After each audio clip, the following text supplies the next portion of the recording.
for most of their career, old Steven McDonald is a beautiful man.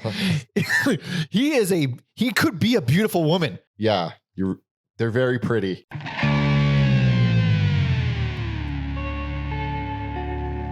Welcome to Every Album Ever with Mike and Alex. My name is Michael Mansour. I'm joined as always by my bright and cheery co-host Alexander Volt. Say hello. Hello.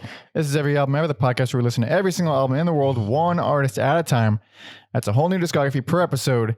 And today we'll be discussing every album by Redd Kross. Redd Kross. Oh, I'm rarely as excited for episodes as I am for this one. That's not true, but I am also very excited for this one. This is requested on Patreon by Jarrett. Thank you, Jarrett, for being patient and supporting us and hanging out with us and requesting a band that really, really fits the bill of what we do here. Not only is it one of those underrated, brushed under the rug kind of bands, but they're heavily associated with the Melvins, who are the greatest band in the world. There we go. Hell yeah. I guess we could just jump into quick impressions. I bet Alex doesn't like this band that much. No, I don't. Oh, that breaks my fucking... I love this band. I've always had a fondness for them. I never heard very much. Yeah. I literally only heard the first EP when I was a teenager, which is not exactly indicative of the band. No. But they were always around. I always knew they were this like influential thing. Yeah. And then of course the Melvins connection. So I was like, I need to hear this band's discography. I need to hear all their albums, even if I don't like them. Mm-hmm. And then I heard it and it's like, oh, they do this thing. And I like how they do that thing a lot. Doing that thing you do. It really does sound like that kind of music. It does sound like that kind of music. And that's ultimately why I just... Oh, Alex doesn't like the bubblegum, huh? He doesn't like the pop? It's weird. Like in certain instances I do. I don't love this, but I would say for like a good chunk of their discography, I kind of get it.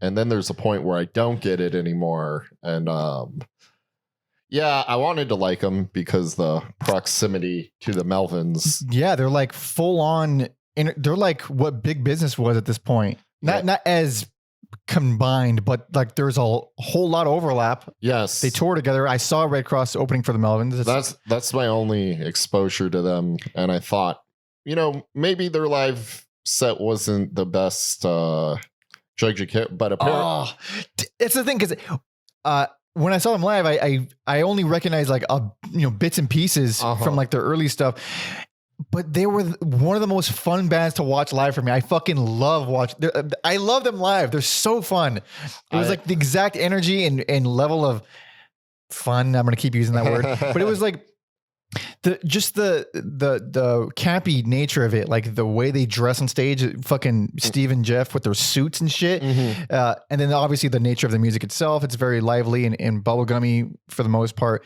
And it's just it's a good time. There's a couple guys having a good time. Yeah. Except for me. God damn it.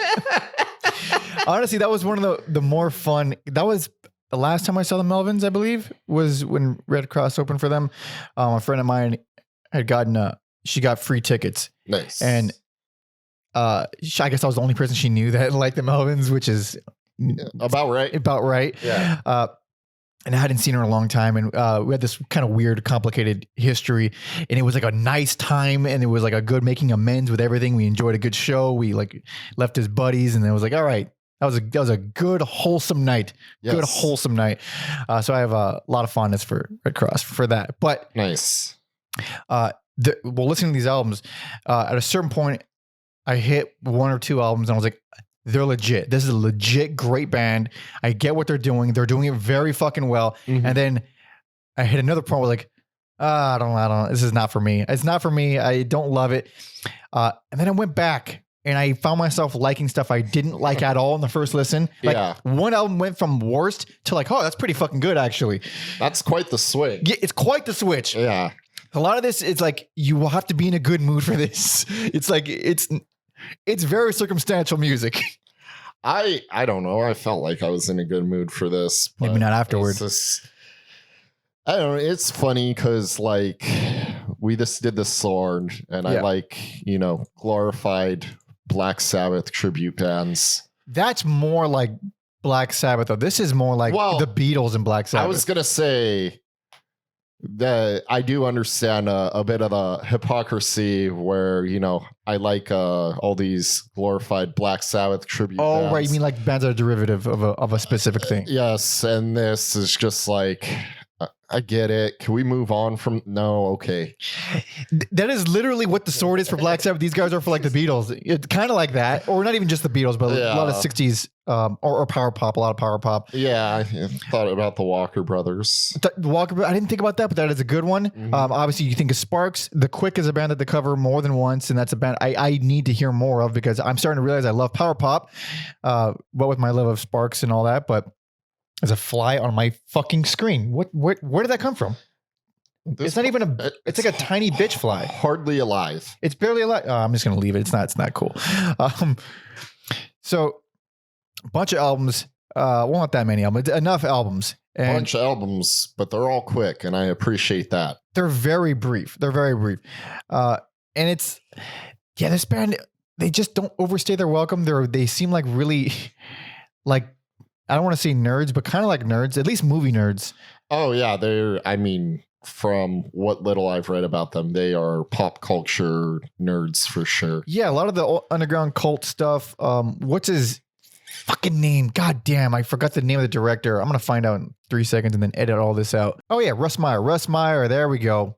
Have you seen any of his movies? What did he do? He did... Well, the one that made the biggest impact on these guys was Beyond the Valley of the Dolls. Oh, no. And then fucking pussy something. Oh, like cat vagina. Kill faster pussycat kill or something like that. Yeah, I have not seen. With Asian Vampira or whatever. What's her name? I have not made it a point to watch any of those types of movies. I'm not super... I like the aesthetic. I appreciate the aesthetic. It's like kind of what the Cramps base their album covers off of, which I like that aesthetic. I think it's a cool like retro thing. But I'm more interested in Beyond the Valley of the Dolls just for the sake of what the movie is. It was like it was intended to be a sequel. But instead they just made it a parody of the original and then got sued by the writer of the book, which is fucking, and now it's regarded as way better. I mean, the original didn't do very well at all. Sure. And it was kind of and this one, it's like, this is the parody is infinitely better than the movie was parodying. Yeah. They did Gremlins 2 before Gremlins 2. Yeah, basically. Yeah. Was that made by the same people who made Gremlins 1? Yes. Oh, really? Yes. There's no excuse for that shit then. No, I think, well, it's kind of a different podcast. I really think it was just like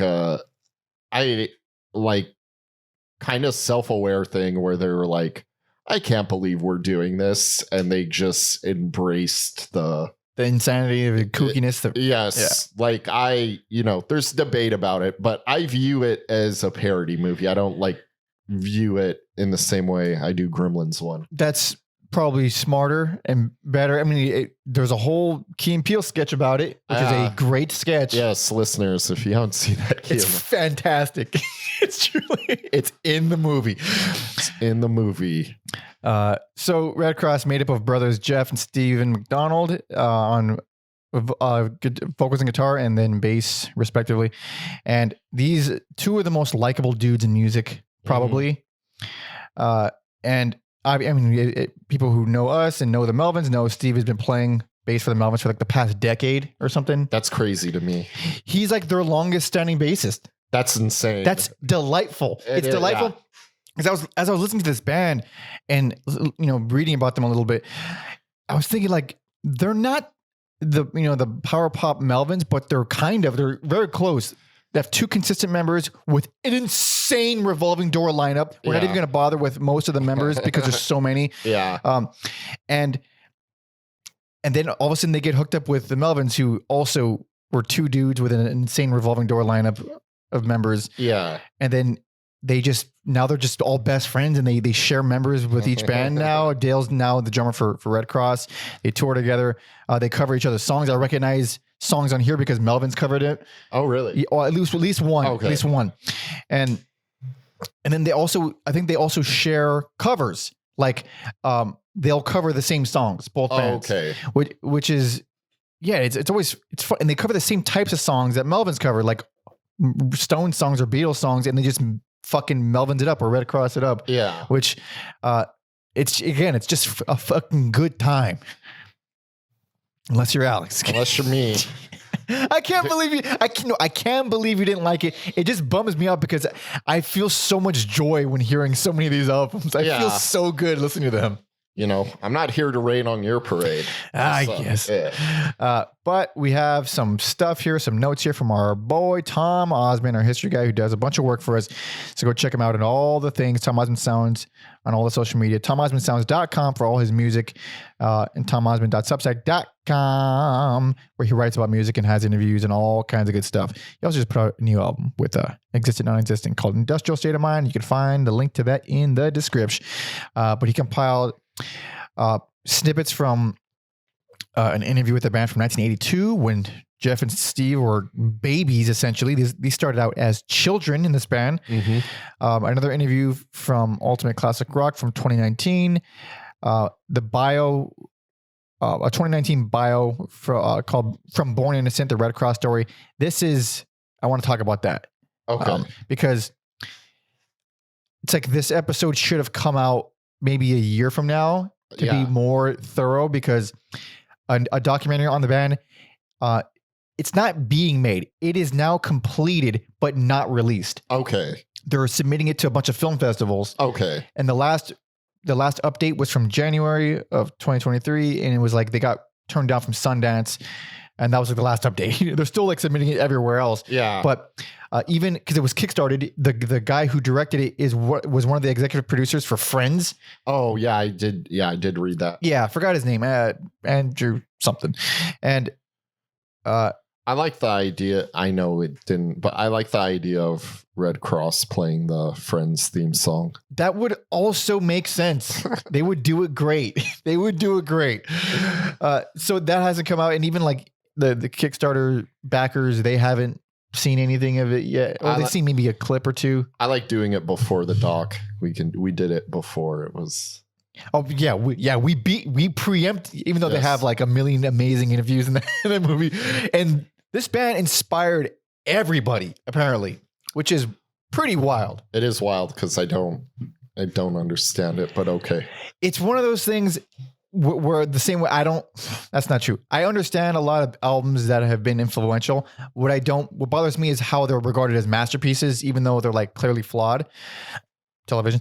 And then this is like, oh, you had to fucking be there. Like you had to be there when there was nothing like that there at the time. Because right now it's like, we've heard plenty of this kind of stuff, fun, bubblegummy, power pop. Yeah, I thought a lot about those like Ty Segall adjacent bands, and I think that also like put a damper on my. Yeah, well, what about it made you? Because I don't feel like it sounds like it very much. Well, maybe a couple albums. I just feel like a lot of those cats, it just feels like this like half-hearted like. Oh, this kind of music's kind of easy to play, so we'll do like this slight homage to like 60s and 70s pop music. Oh, I disagree. Well, I disagree with the sentiment, not with like the statement that it sounds like that. Yeah, because at least Jeff, I think, is a true artist. I mean, I love Steve, but he says, even in a clip or a little quote we have, where he's like, Jeff is more of the artist. I don't really want to make it for the sake of making it. I mean, they were doing it in the 80s and 90s when it wasn't cool, so I don't like doubt their authenticity. Yeah. But I think because it is kind of a thing that has like gained a little bit of popularity. Mm-hmm. So the people you're saying, the people that influence are more just following the thing that they started, or like the more recent bands that do it. Yeah, this kind of feels like a half-hearted attempt, or there is like not like a wealth of artists doing it, but a certain amount doing it, where it's just like, okay, maybe I don't know. I don't disagree or agree, just because it could very well be. I mean, like, it could very well be that that's why they're doing it. It's because like it's easy or something. But I tend to think that they that's just what they like Okay. or all they can do. Can you bleep me out? Huh? Can you like bleep me out like in a like old time radio show? Like can I say it and then you put a bleep? Oh, of course. I can do whatever. Yeah. I'm a professional video editor, baby. Yeah. Bleep that name, please. I will bleep that name, and I'll bleep myself saying it too, Yes. because I just said it. I think it's because that's all he can do, though. Here's the thing. Even we're going to drive people fucking nuts with like not knowing who we're talking about. I might have to edit the whole thing out, but I like this conversation. Yes. That guy is whose name will go unspoken. That's how every conversation about him starts off. That fucking guy. I think he's actually really, really talented, and he has a good ear for things that make sense melodically. Mm-hmm. He's good at putting stuff together. I like what he does. I don't think he's that original. I don't think he's original, period. Yes. And I don't think he doesn't have a mind for innovation. Whereas like, There we go. yeah, where you're open to hearing like, what is that weird guy who no one's paying attention to? What does he think about how to make something? Mhm. Like thinking, going to weird places to find something new. Yes. He's not the type of person to do that. And that's why everything kind of sounds the same. And you get albums from a lot of bands that just kind of go, oh, they're just doing a variation of the thing they've been doing since they started. Or if it worked and it got popular the first time, why fuck with that formula? I'll tell you why you fuck with that formula, to make different, good, new art. That's why you fuck with the formula. These guys actually fucked with the formula. They ended up sounding like a pretty accessible, poppy, like anybody can listen to it kind of thing. But it took several steps in between. Like I said, I have no doubt that these guys are weirdos. There was nothing to be had making this type of music in the 80s and 90s. Indeed, especially when they started out with the punk scene and like the hardcore scene. Yes. And they weren't a hardcore band ever. ever. I hesitate to even call them like a hard rock band. At times they have moments of hard rock, but I would not call them a hard rock band. No, not at all. Even some albums, they're big and heavy and chunky and like, oh fuck, that kicks ass, but it's not hard rock. No. They're like the Kiss if Kiss didn't have money. They're basically, and obviously they're hugely influenced by Kiss along with Melvins. Yes. They're one of the logos is the Redd Kross Army, like the Melvins Army. They cover Kiss. Like it's no coincidence that their influences are what they sound the most like. I was also surprised to find out that this band was successful enough to get a lawsuit from the Redd Kross because it was spelled. Well, I don't know if it was successful as much as it is they snuff out anything like there's a lot of cases like that. There was the band, they were called Kleenex, but they had to change their name to Lilliput because Kleenex was like even the Melvins with Lysol. Yeah. Completely unrelated to music, but there's a podcast with these three New York comedians that was called What's a Scenario, until a Tribe Called Quest, check out that episode, said fucking no. Yeah. And they had to change it to Here's the Scenario. Yeah. Which is like, you shouldn't care about that. They're not making much money. They're definitely not tricking people into thinking it's a Tribe podcast. Sure. Yeah. With three white dudes from New York. But they're like, some of these companies will just fucking crack down, and Redd Kross was one of them. Okay. That's what it was. But might as well go into a little bit of the history. The name Redd Kross, apparently, they started out under a different name called the Tourists when they were literally children. Jeff was 15 and Steve was 11. Yeah. Which is, it's really heartwarming that they've been together for that long and they seem like a really tight-knit family. But they wrote a few of the songs that would go on to be in the first EP, like Annette's Got the Hits and Clorox Girls, and apparently helped to, at least according to this bio, helped define define beach punk. Because I guess they were from a suburb of Hawthorne. They're associated with the Hermosa Beach punk scene. Obviously, Black Flag was part of that. And their first guitarist, what is his goddamn name? Greg Hetson, there we go, who went on to join Circle Jerks. And if you've heard, I'm assuming you haven't heard at least Group Sex by Circle Jerks. I've heard that at least, yeah. Well, that's the album. That's like the one album. Well, they have some other good stuff, but that's the album's the shit. Was he in Bad Religion? I feel Yep, he's in Bad Religion as well. I feel like everyone from a gnarly punk band goes on to join Bad Religion in some capacity. Fucking Brian for Minor Threat, yep. What's his fucking name? How do I forget his name? Brian McKnight? That's not nope. Brian. I wish it was Brian McKnight. Oh my God. Brian Baker? God, Brian Baker. Of course. Just fucking crazy. Hate that. I hate that when that happens. Anyway, Greg Essen goes on to join Circle Jerks, and you will hear songs that would be on that album that are on the first Redd Kross EP. Yes. Because he wrote them. And he wrote them by himself, so he just took them to Circle Jerks, and they made them Circle Jerk songs. That's a lot on Group Sex. There's songs with Black Flag lyrics that Keith Morris wrote, because Circle Jerks is basically just a bunch of other members from bands that came together. And there's old Ronnie Reyes too on this first EP. Yeah. For Ron Reyes for Black Flag, who's a giant bitch. That's not true, but he was always my least favorite Black Flag singer. I know very little about him. He sang on the Jealous Again EP. And I think we got into it a little bit on the Black Flag episode about some of the yeah. He was the one in the Decline of Western Civilization. He was in that doc. He was a singer at the time. He sang on Jealous Again. He was a very punk looking guy, and then he quit very quickly because I think he was a little, at least according to sources that I've read, he was a little bit spooked by the punk scene. He didn't want to be a part of it. I was like, all right, fucking bitch. Let's get Henry Rollins in there. But I have no idea if any of that's true. I have no idea. He's probably a nice man. He also sang on Black Flag's last album, and that stunk. So that was bad. I don't have a huge bias for the guy.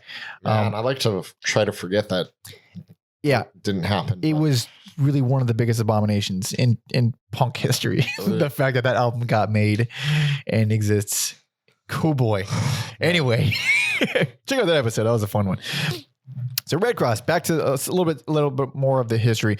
So yeah, they started as the Tourists, and their first time playing in front of anyone was at Black Flag's rehearsal space, the church, and apparently got the old thumbs up from Black Flag.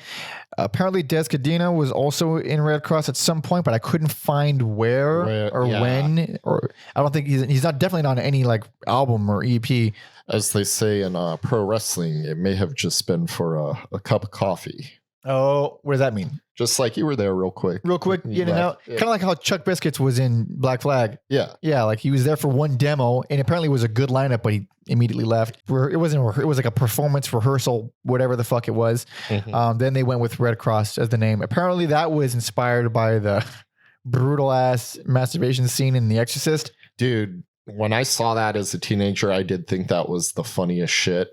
It's brutal. I mean, like I saw that more. I think I saw it as an adult, as a young adult. Like Jesus, fuck you. Yeah, it's like because when you haven't seen that movie and you see all like the pop culture stuff, they don't show that part. So when I was like, oh fuck, this movie is brutal, crazy. All right, yeah. There's a part in a young person's life where you just think things like that are funny. So. We've often joked about the Bud Dwyer video. As recently as a few minutes ago. So. Yeah. This quick window where morbid shit's really funny to you. So I mean, I find some of the most horrific shit pretty funny, and that's why I don't have a lot of friends. But it depends. Yeah, I will find funny in anything in my life. Have the most tragic thing happen to me, I'll find a way to laugh at it. It's the only way I can keep from losing my fucking mind. But soon after, like we talked about, International Redd Kross came after them, and they changed the spelling of it. Apparently influenced by Red Fox. Wouldn't it be funny if Red Fox came after them? Dude from the grave. I don't even know when he passed. It was a while ago. It was a while. It might have been like we might either not been born or we were babies. But yeah, so they added a D and changed the C to a K. And then before that happened, they released one EP. Again, like the lineups on most of these, it's like Jeff and Steve are there. That's basically it. And then we're on to the next. But the first EP is kind of the odd man out because it's so different. It's like the most punky for one, and it has like the guy from I mean, the other two members, it's the dude from Circle Jerks and then the dude from Black Flag on drums, singer from Black Flag on drums, which is wild. So that's like the most punk they'll ever be. For sure. Yeah. No doubt about that. Oh yeah. In terms of some of their upbringing and influences, Jeff said the White Album, that record was purchased at a supermarket when grocery markets used to have records. That's crazy to me. That is wild. It's also very unsurprising that the Beatles was his first album. Steve said, when Jeff had started school and before I had started school, we're 3.5 years apart. For whatever reason, one day my mom took me to Munt City Stereo in Hawthorne, California.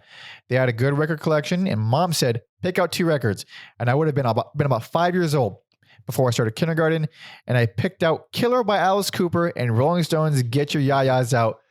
What great, like for both of them, like really like if you're a child and those are your first albums, goddamn, good on you. Yeah. Killer alone. I'm like, dude, what a great first Alice Cooper album. Yeah. I guess, different time too, where like at our age, there was so much to choose from. A lot. And I'd say even more now. Even that's the thing. Like I would say with the younger generations, it's probably either they have the best taste ever or the worst taste ever because there's too much to choose from. Just as, the nature of time goes. Yeah. Yeah. I wonder what the boys in Redd Kross think of the new Little Yachty psychedelic album. I still haven't heard it. And the way you talk about it, I'm getting weirdly curious. I don't know if you would like it.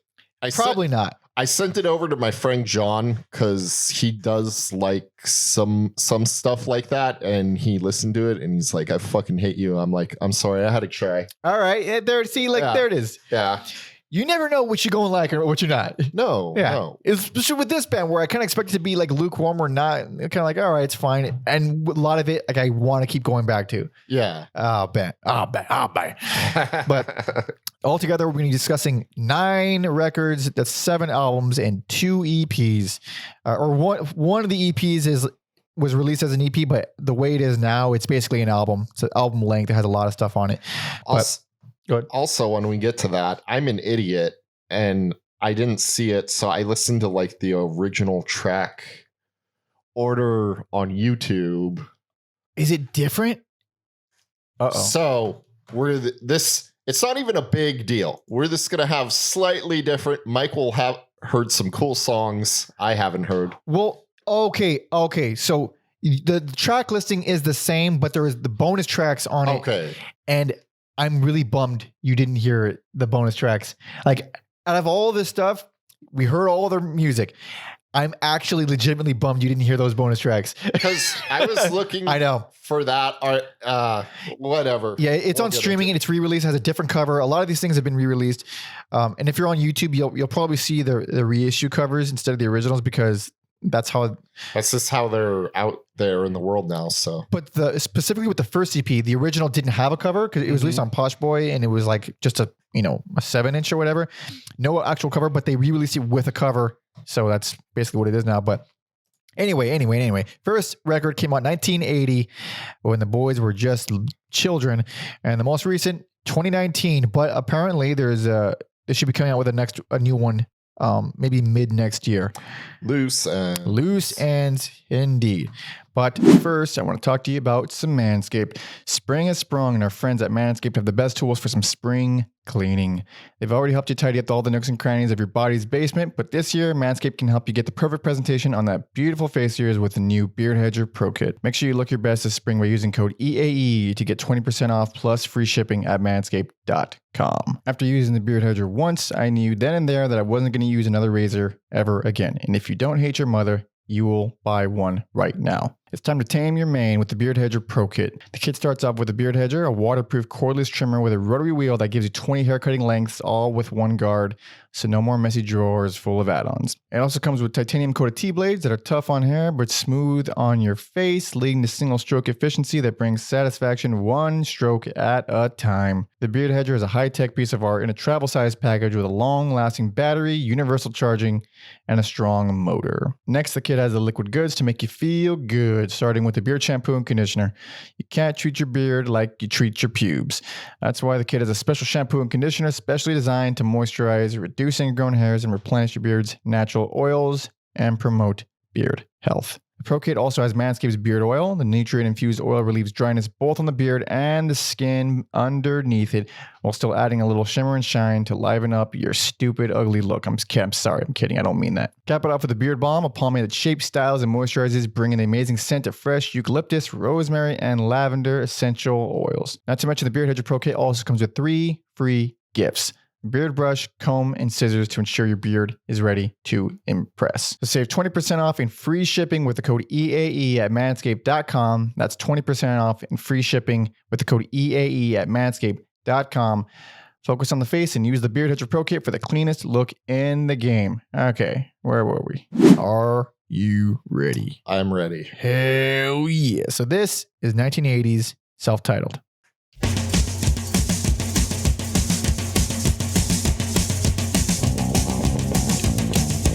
This is Live Fast Die Young by Circle Jerks.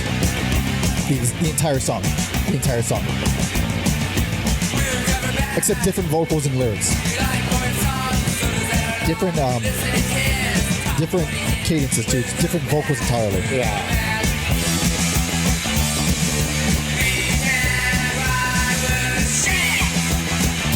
Obviously, I love this.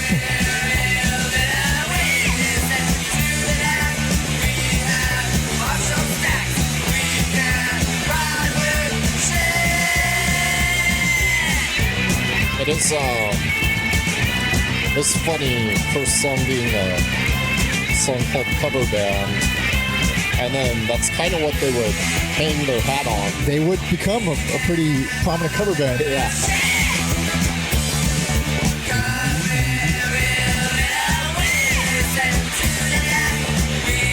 Yeah, this is as snarly 1980 punk as it gets. Yes. I mean, goddamn. So this is, I'm obviously very familiar with this EP and nothing else. Personal favorite. I forgot how much I love this EP. I haven't heard it in years. You are the king of, like, give Mike a 20-minute punk EP or album, whatever you want to call it, and he will love it. I will eat that shit up like a fucking fool. And also the original EP, which is just the first 5 tracks, is 6 minutes. So it's a 6-minute EP. Oh, okay. With some bonus tracks. And so obviously that was, Live Fast Die Young, which would eventually become Live Fast Die Young. Mm-hmm. And then on the bonus track version, the streaming version, there's a live track. What is it called? Yeah, it's Fun with Connie, the very last track. And that is I Just Want Some Skank by Circle Jerks.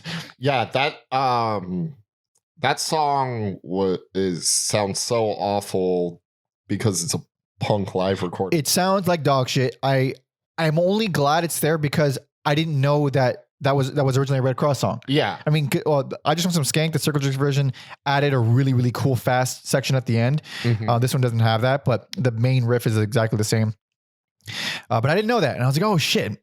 So there was like a lot of, well, at least the songs that Greg wrote for Circle Jerks were originally Redd Kross songs. Yeah. And then the other of the bonus tracks, a lot of them are just repeats, demos, repeats. It's kind of not also, really worth it. Yeah. The demos aren't really that different from the...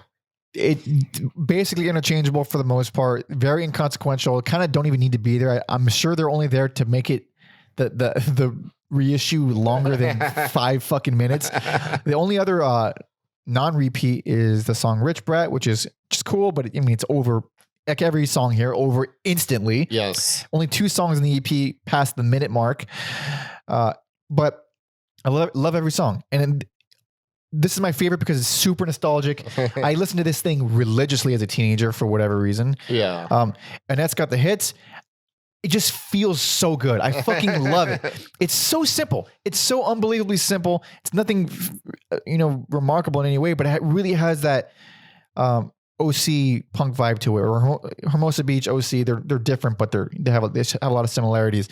It's a very specific style of punk song. A very, it has a feeling to it. Yes, there's a certain edge with that South Bay punk scene, whatever you want to call that area. Yeah. Southern California. And yeah, songs like Clorox Girls and S&M Party, I'm like, yeah, Is there an 11-year-old in this? Yeah. Yes, there is. There is an 11-year-old. In fact, one of them was literally 11. It's so wild. Like the vocals change a lot throughout the years. Yeah. Like you always know it's Jeff, but you hear him going through puberty. It's fucking crazy. Like these early albums, he sounds so, it's so like nasally and high and like a child. He kind of, more so on the next album, but a little bit here, he sounds like the guy from JFA, which is another, Southern California punk band, skate punk kind of thing, where it's like, it's just so high and nerdy, and you could tell he's a skinny white boy. It's funny. Yeah, I was thinking about this one and the next one, how like, man, I have like a few of these CDs from like local bands that never went anywhere, just like sitting around, and they just so happen to get some form of success where this is like intact. So that's kind of cool. It is very cool that you see these kids playing in their garage, and it fucking worked, and they were original, and they kept at it, and they really were original. Like at this time period, maybe not with this EP so much, although it was really influential to the sound of the scene. Mm-hmm. They were doing things that would just, it was not punk, quote unquote, because the hardcore scene became very militant and stuff. And they would fight anybody who didn't sound like whatever, mile a minute kind of thing. So just a simple fact, they're like, no, we're going to play some classic rock shit because that's what we like. It's like, and we're going to grow our hair out. Like, okay, buddy, I hope you don't mind getting stabbed. Yeah. Did they get stabbed? I don't think so, but I'm sure they were threatening, called, fags or whatever by everyone. Sure. By the way, for most of their career, old Steven McDonald is a beautiful man. He could be a beautiful woman. Like, I mean, for most of, like, look up any young picture. It's like, he looks like a girl I knew in high school. That was pretty attractive. Some of these photos of the band are like, they're very pretty and beautiful, very pretty men. Reminds me of how people probably still do talk about how pretty Taylor Hawkins looks in the Everlong video. Oh, lovely woman as the wife, whatever. Yeah. Oh yeah, well, definitely. R.I.P. The clothes. Great drummer, look good in dress. Not a lot of people can say that. Very few, actually. Lars Ulrich definitely can't. But no, he can't. Ugly woman. But the original closer is standing in front of Poser, which there's a girl singing on it, I think. I was gonna ask you, is that a girl singing, or is that this a little? It has to be. It's like, it's kind of hard to distinguish between an adult woman or a young boy oftentimes, but that sounds like a woman. It's not credited to anyone else, and I have no idea if that's true or not, but you hear it, and how is it not a woman? Like, also, it's that high. Also, it's just like crazy to me, that song, like, oh yeah, like punk bands still write songs that sound exactly like this. That's what bothers me about more new punk, is like, this was really fresh and like interesting and different and catchy as shit. But you expand upon that. But some people just like, no, we want to do that thing still for the next 50 years. It's why I personally consider like Idols and Soul Glow phenomenal punk, because like I 100% do. Yeah, they're doing like something different in the spirit of punk, and it's amazing. Yeah, like, different bands. I don't like that. I've said this in the past before for sure, but like how punk has just become a genre when it's like, it should just be like, just a method of doing a style of music more so than a genre. Yeah, that's how I feel when people say they listen to like indie music. I'm like, well, there's indie rappers, there's indie metal bands. Like, that doesn't really. I don't like indie as a genre either. It's very confusing. Yeah. Genres in general are always fucking bullshit and messy. But anyway, this is an insanely brief, easy listen to EP. It's 6 fucking minutes. If you like some of that like more poppy, before hardcore became a thing, that kind of punk, this is like before hardcore. Like at this point in 1980, Black Flag was still slow. Like this is very early on. It's rough, obviously, but it's charming and it's just got catchy ass songs. And it's just hard to get annoyed by something this. Well, I can see people getting annoyed by it because of the vocals and stuff, but it's hard to find a thing actually wrong with this. It makes me feel good. I have so much nostalgia for it. It'll always be my favorite, even though I was kind of dancing between a few other things as a favorite. Yeah. But on to their first actual album. Yes. Hell yes. So this came out in 1982. Both Greg and Ron Reyes are gone. Obviously, they're replaced by people, and the people play stuff on the album. They're not going to be long here either, so it doesn't really matter. Sure. But this is 1982's Born Innocent.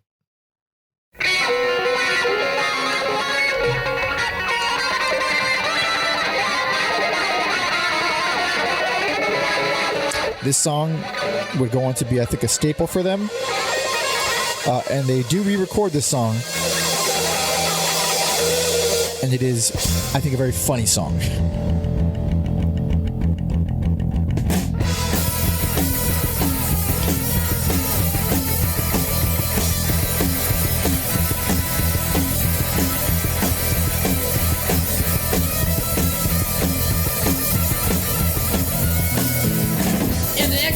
Baby, you were really insane.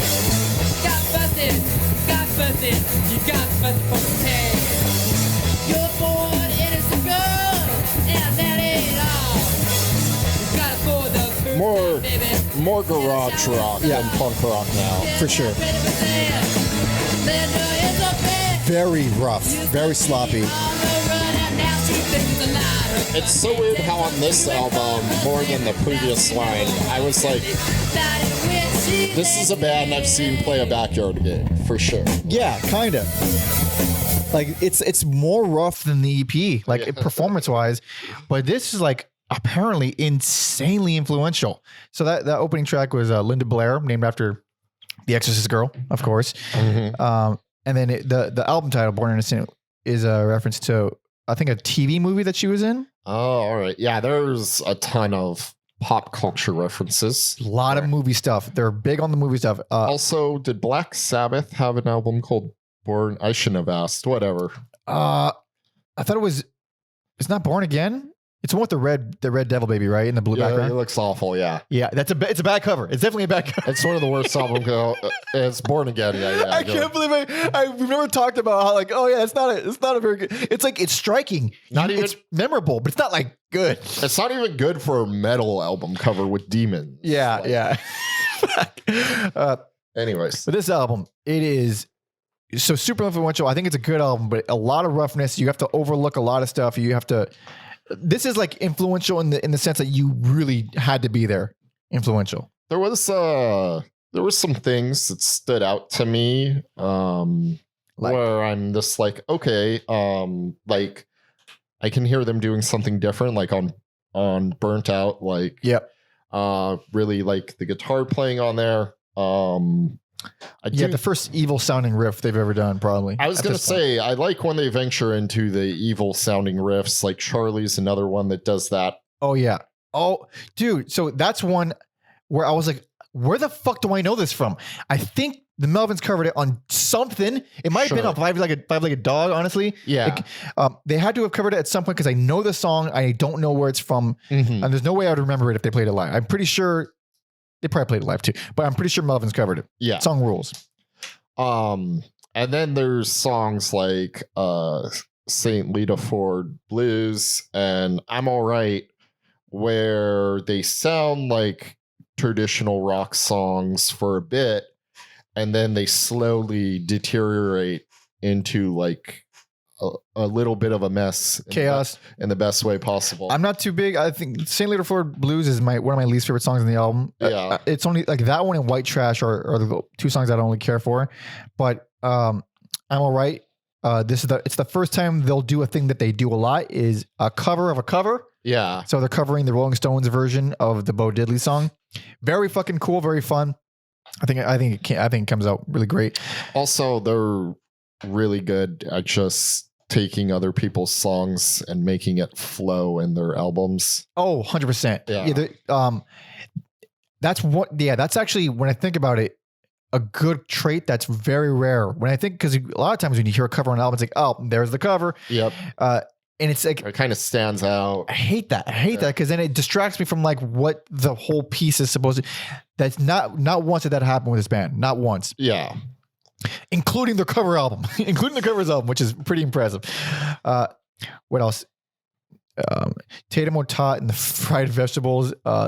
Tatum, or reference to Tatum O'Neal. Yeah. Which has like a. I mean, I didn't know much about her, but boy, does she have a fucked up story. Charlie Manson adjacent. They even cover like, I don't know where, but somewhere in this discography. Oh, they cover a Charlie Manson. This song. album, Cease to Exist. That's a There we Charles go. Manson cover. There we go. That's a wild story. Do you know the story behind that? I do not. Tom put some notes here, but no, he didn't put. He made a reference to it. What happened?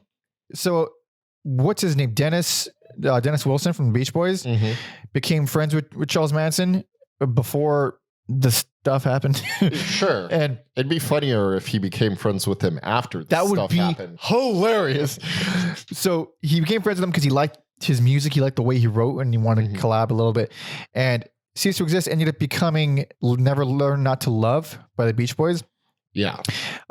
Because they took it and they altered it a little bit. They changed the lyrics. I forgot what they paid him with. They paid him something. It might have just been money. It might have just been like some agreement. I forget the whole thing. Yeah. But the fact that like, and this is the Charles Manson version of it, but that's a whole weird moment in music history where Charles Manson hadn't fucking culted out and killed a bunch of people yet. And he was friends with the Beach Boys and he recorded like a bunch of songs, maybe even like almost a full album's worth of material at Brian Wilson's studio, like full, not even demos, like full on polished, good quality tracks that according to a music historian, will never be released in the history of the world. And they're there, they exist. I mean, there's got to be a way to, I don't know, it's history. Have it exist. Like who the fuck is being like, you know what? Maybe he wasn't that bad after all. Like no one's thinking that. No one's fucking like, that's not the point of it. The point of it is like, that's a thing that happened. That's an important part of history. Why the fuck wouldn't you release it? I think just for like the Beach Boys connection alone. Yeah, alone. Cause I didn't know they were associated and that's fucking wild. I knew that, but I didn't know that. But speaking of the Beach Boys, which makes me fucking laugh, is that Jeff, apparently didn't like the Beach Boys. He called them the lamest band of all time. Coming from the guy who covered the fucking Shangri-Las, how are you going to call the Beach Boys are truly one of the most brilliant bands to ever exist? that is very funny. Also, this like knowing how much the Melvins love the Beach Boys. Yeah. Like, I mean, Brian Wilson is a legit music genius. oh, dude, he's a madman who didn't start a cult. So At least he didn't start the fucking cult. All right. Sure, he did some other weird shit, but goddamn, it's beautiful. also good. One of the few good biopics. I forget what it's called. It has John Cusack and Paul Dano playing old and young Brian Wilson. Did that come out recently? It's crazy. It's probably like 5 or more years ago now. Oh shit. It's one of the few good biopics. Oh wow. It's really good. I liked it. Interesting. I hope some justice for Brian is there because he's like clearly a good, sweet guy who's got a lot of problems. That's why I love casting Paul Dano because Paul Dano, he's got that face, dude. yeah, or lipless beak of his. Or I'm gonna play Steven Spielberg's dad while Seth Rogen cooks my wife face. That's what the new Steven Spielberg movie's about, The Fablemans. Oh boy. Alrighty. Sorry, I got movies on the brain and I feel like it's appropriate for the band. So fair enough, dude. For sure. Wait, I forgot to mention, and I actually forgot this even happened. Tatum O'Tott, the Fried Vegetables, and St. Leopold Blues are bonus tracks on the reissue. Okay. And that always throws me the fuck off when they throw the bonus tracks in the middle of the hate that. It's like, unless that was like your original vision, how the hell am I supposed to know how it was supposed to flow? God damn it. Even though I guess we're the only two psychos who care about that. Probably Charles Manson. And Charles Manson. Yeah. He was bothered that they changed the lyrics in the Beach Boys version. Is he still alive? No. He's dead. He died. Yeah, But he was like alive way longer than he should have been. he was thriving basically in prison. Insane. Yeah, I had a college professor who interviewed him like back in the 80s or 90s or something. And I at first I was like, oh, that's wild. You interviewed Charles Manson. And then a few other students were like asking her questions about it. And within like one or two questions, I was like, oh, this is stupid. Who cares? Yeah. Like he has nothing about, he's fucking out of his mind. Like he's not going to say anything like Profound or he's not going to insightful. or reveal like a thing that like, oh shit, they didn't want you to know about. Like, no, he's maybe at some point before he lost his fucking mind, he had some kind of knowledge about stuff, but he's like, he's nuts in prison for forever. Yeah, too far gone. Yeah. So it would like the way she described it was a conversation with a crazy person. There's nothing to be had there. Like you see that homeless guy on the corner, just talk to him. Same fucking thing. Same thing. But anyway, back to this album. There's another, like you said, the covers on here, they're really like almost covert. Like you don't know their covers and they fit right in it. One of them is Look On Up at the Bottom, which is taken from Beyond the Valley of the Dolls. Fucking would be. I do want to see that movie. I'm curious about it now. It seems kind of goofy. But the song is good too. More of I think it has like a musical elements to it. It reminds me of like Rocky Horror Picture Show that kind of song. I do think calling a song Cellulite City is very funny. Oh yeah. I love that chorus. I don't think it's the most revolutionary thing ever, but that Not chorus is all. great. And the title is fantastic. Kill Someone You Hate fucking rules. Love that main riff. Yeah. A lot of this is just, it's like cool. It's not aged particularly great, but it's not like awful. If you're fine with like the roughness of it, it's still a strong album. Apparently, Stephen Malkmus of Pavement, your favorite band ever, consider this one of his top 5 biggest influences. All right. Mark Arm of Mudhoney said it was the record that got all the grunge bands started. Like these guys heavily influenced grunge. Like obviously the fucking Melvins connection, but heavily influenced grunge, which is crazy. It is crazy because it doesn't sound anything like it, but Not also, even close. Whatever. That's cool. Some variety, some spice. Yeah, a little bit of spice. Apparently in this Flipside interview from 82, Jeff joked that once they're as big as Circle Jerks, he and Steven will get sex changes so they can be an all-girl group because on this album, the drummer and second guitarist were girls. I mean, they look like girls. What's the fucking difference? Yeah, I was going to say, that feels like something someone says is a joke, but inside they're probably... Maybe we're already there. I bet Steve was harder than both of those girls. As a girl, like if I were to see like all of them, like I'm going with that dude. I haven't, I'm gonna sit this one out. He's a pretty beautiful man. I don't know what to fucking tell you. I already gave that up to you earlier, but now I'm not done, dude. Now we're comparing and contrasting with other actual females that I haven't seen yet, and I'm gonna go ahead and bet blindly that he's better looking than them. Man, what a compliment. Oh, I know. But yeah, it's cool. Man. Super influential. Very garagey, but it's not like this is not going to change your fucking life. It's just a fun lesson for me. Mm-hmm. Or if you're me, nothing here is going to. Or if you're Alex, whatever. I'm very Orange Cassidy about this, man. Yeah, I can tell. But at least we like them as people. Yes. Where's my fucking notes here? Okay. But now we're on to, it's semi-reunion. They kind of had the issue with the name in Redd Kross, International Red Cross, whatever the fuck. They, of course, lost members again. And then they came back to make a fucking covers EP. Which doesn't sound like a covers album. No. And technically it's an EP. Yeah. It's considered an EP, but it's like 20 minutes, which is a full length for a punk. In this world, yeah, that's an album. However, there's a million different versions of this with a bunch of different bonus tracks with varying track listings. Mm-hmm. But the version streaming is, I think, I will say, not even think. If you're going to listen to this, the streaming version is the way to go. Yes. All the bonus tracks, they're sequenced great. It's like 42 minutes for everything all together. There's no repeats.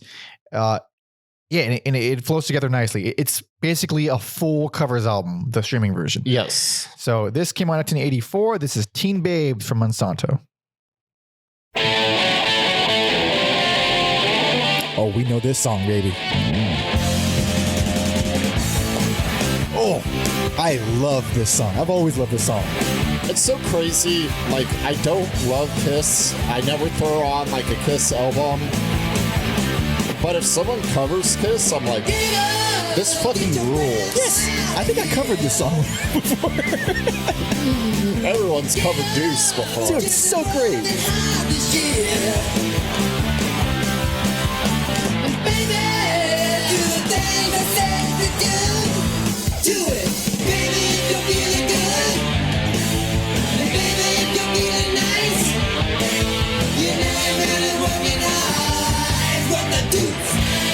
Oh, what a fun song. And we don't need to hear more because we've all heard Kiss. I'm gonna get slapped with a loss. Speaking of lawsuits for playing that too much. Yeah, I like that it captures like what I feel is like the band's energy on here. And even though these are cover songs, it's like at their best, because I will say nice things. At their best, they're this crazy blend of like garage rock and like the Stooges. Interesting. I think their best is when they combine that with the power pop stuff. I really do like the power pop stuff and I like how they do it. I guess it is a tale of two sounds fighting each other throughout their career. But yeah, this is like the beginning of that transition. It's still very garagey though. Yes, so I like Deuces. Like Citadel is crazy because it doesn't sound like a Rolling Stones song. No. And a lot of these songs, they're like straight covers, but they don't sound at all like the original, which is pretty great. At least that's what I like in covers. Speaking of Stooges, they cover Anne. Yes. Check out the Stooges episodes, by the way. That's when I was like, these guys are really good at working in cover songs because like also these aren't also like super well-known songs. Yeah. Yeah. So like if someone was just like, hey, this is Redd Kross, you wouldn't be like, no, it's a cover album. Yeah. Yeah. It's and like we don't usually a cover album on this show would be an easy worst. I just enjoyed the fuck out of it. Like I can't like if I like it this much, there's no way I can. This is not even remotely close to being a bad album. Shout out to the Patreon for saying we should listen to this because I believe it was Jarrett from Discord, who requested the episode, who specifically wanted us to cover. We were going to cover the first EP. We weren't going to cover this one because of covers. So impeccable timing. And I was just like, you know what? These albums are so short. Let's just fucking do it. Yeah. And yeah, it does feel like a more complete picture listening to this. Not only am I glad that we cover this, so you didn't hear the bonus tracks, and that bums me up because the bonus tracks. I do want to hear them doing Dancing Queen though. I firmly believe that the bonus tracks are better than the whole album, the whole original album. Every single one of them. The only one that's kind of iffy is Don't Turn Your Back on Me, which is a Jackie DeShannon song. It's so weirdly dancey and the drums are really off-putting and they're really dancey. Yeah. But everything else, so they cover, we'll go back to the original album in a second, but the bonus tracks, they cover another cover of a cover. It Won't Be Long by the Beatles, but they cover the Quicks version of that song. Mm-hmm. Now, I am in love.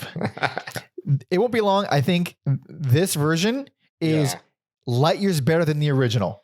Fuck the Beatles, dude. Like, I mean, I like the Beatles, obviously. Yeah, sure. But I've always had a problem with that song.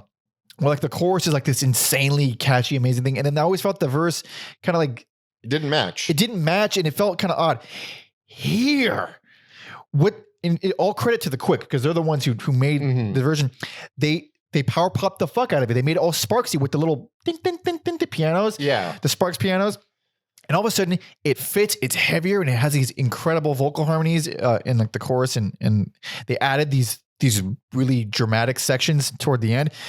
So I heard this. I was like, this is so much better than the fucking original. I have to hear the Quick's version of it. Mm-hmm. Listen to the Quick version. And it's still incredible. They still did a great thing. The Redd Kross version is my version. Is the Supreme version. It's supreme. It's fucking big and heavy, and it's so goddamn. It is the Crunchwrap Supreme, where the other one is maybe a hard shell taco. Hard shell taco. Maybe the Quicks versions like a chalupa, and then the Redd Kross version. I wish I was wearing my Taco Bell hoodie. Crunchwrap Supreme. You know what? Put it on. We got to put it on because this has been stuck in my head. Like, I want to show this to my mom. That's how great I think this version is. From what little I know about your mom, only through you, I feel like she'd like it. I think so.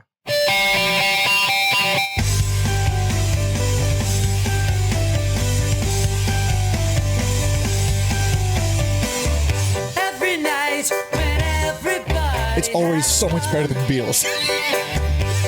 So much better. Here am I. Also, a good example of them being heavy without playing heavy music. Exactly. It won't be long,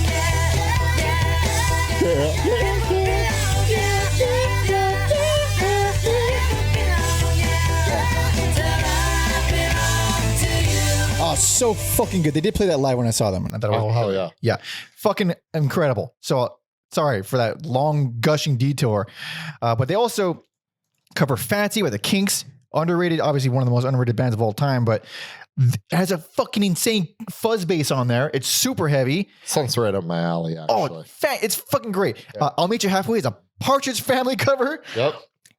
Really well done. And then Dancing Queen, check out the ABBA episode. We all love ABBA. We all love Dancing Queen. And it's heavy and fuzzy too, and it's fucking great. Hell yeah. Back to the album. Or the original EP. Savior Machine Yes. is a fucking beast. Yes, song. it absolutely. Wait, which album was that on for Bowie? I don't even know. Yeah, because there's so much Bowie I haven't There's heard. so much Bowie. I probably have heard it, but like some of the songs, I'm just like, I don't fucking know what albums they're on. I fool myself sometimes. Blow You a Kiss in the Wind is another cover of a cover. It's Elizabeth Montgomery's version of a Monkey song. I don't know if it's intentional the way they cover it, but it did remind me in Walk Hard when they're doing the Let's Do It. Oh, that's duet. Yeah. I like, and then so they do the same thing where like, I'll be blowing you, and there's like a pause. Yeah. A kiss. Yeah. That's great. It's fucking. I feel like knowing them, they Probably. Yeah. This album also has the jab I made earlier with the Shangri-Las. Heaven Only Knows. It's the only song on the album that I don't like. Yes, I would agree with that, actually. It is, the most bubblegummy thing in the world. Obviously, it's the Shangri-Las. It's fucking going to be bubblegum. Covering their own song and making it 5 minutes is very funny to me. Dude. So Linda Blair, the opener from the last album, they re-recorded here as Linda Blair 84, and I think it's fucking vastly superior. So much better. Unnecessarily long outro at the end there, but yes, it is a better song. It is unnecessarily long, but I like it as an outro or as like the closer because it is this, rock star long fucking banging away at nothing for a long time kind of thing. But it's fucking great. It sounds way better. It's more coherent and tight. Also, like the Melvins. Yeah. Exactly. I remember one time Dale was on Howard Stern for some reason. What the fuck? And like, they're so used to having bands on and just pressing play, but like the Melvins have their like build up. Yeah. And Stern's just like, what the fuck are you doing? And Dale's like, you might want to fast forward it. That's so great. That's so great that even the guy in the band is like, listen, dude. And he's like, why would you do that? And he's like, well, you know how people do it at the end of songs and people like it live. We just think it's fun to do it at the beginning of songs. That's fucking hilarious. And he's dude, fuck Stern. That's the funniest thing in the world. It is one of the funniest interviews. God, I love Dale. Yeah. It's truly one of my top 10 people of all time. It's not Norm Macdonald on Conan O'Brien good, but it's pretty good. That Norm Macdonald on anything was S tier, fucking brilliant. But on Conan, it was like, I think Conan went on record as saying like he was the only one that no matter what, every time he was there, he would get scared of how much he was going to laugh. Oh, something like that. It's crazy. Yeah, it's crazy. This fucking dunking on Carrot Top. Oh, right. I mean, Carrot Top by all accounts is a great dude, but it's so fun to make fun of him. I think because I just recently saw that for the first time for some reason, and then one of the comments was that Carrot Top actually played this interview after McDonald had passed at one of his shows. Said like he thought it was pretty funny. He's a good sport, and he's he took it on the chin, man. He got shit on for decades just for doing what he likes to do, which is kind of sad. Oh man. But I mean, in terms of covers album, this is like one of the most like distinct and like personality driven ones I've ever heard, ever.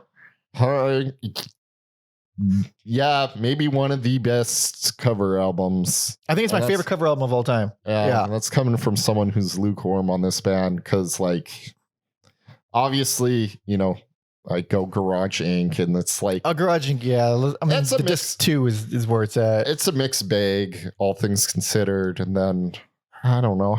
We probably have talked about cover albums, but none of them like stay with me. The only one that comes to mind immediately is Rage, and that one stunk. Oh, that's not. Yeah, I forgot about that one. That one's not good. But yeah, this like feels like it's part of the band's identity. Yeah, this one feels canon. It feels right. Yeah, this isn't a side mission. This is a required listening. 100%, and definitely go for the streaming version with the bonus tracks. They're really great. They're produced better than the original, so I don't know when they were recorded or how, but they sound great and they're fun as fuck. Especially if you like the originals. A lot of these originals I haven't heard, but even if you're familiar with the band, it's like it's just neat. But we on to a few years later, an actual album full of original songs, and of course, unsurprisingly, a whole new lineup, and also a handful of covers, probably. Yes, yeah, a couple, yeah. I think it's just a given. Well, no, there's only one cover. Okay. Yeah, only one cover. Okay. Yeah, okay. Surprisingly, I thought there'd be more too. But this is 1987's Neurotica.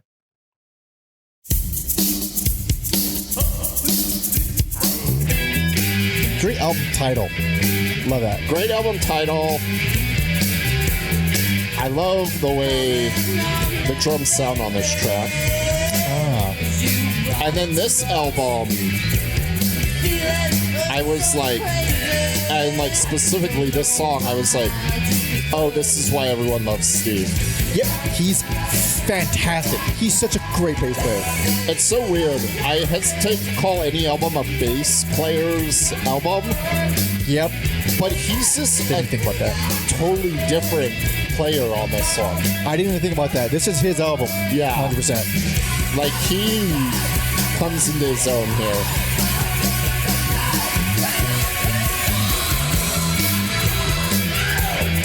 So obviously a very different sounding band. Even the vocals are different.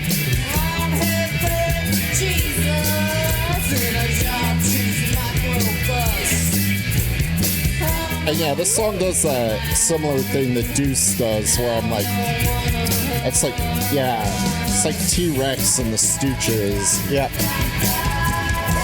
Yeah, it does reek of that for sure. I'll play a little bit more.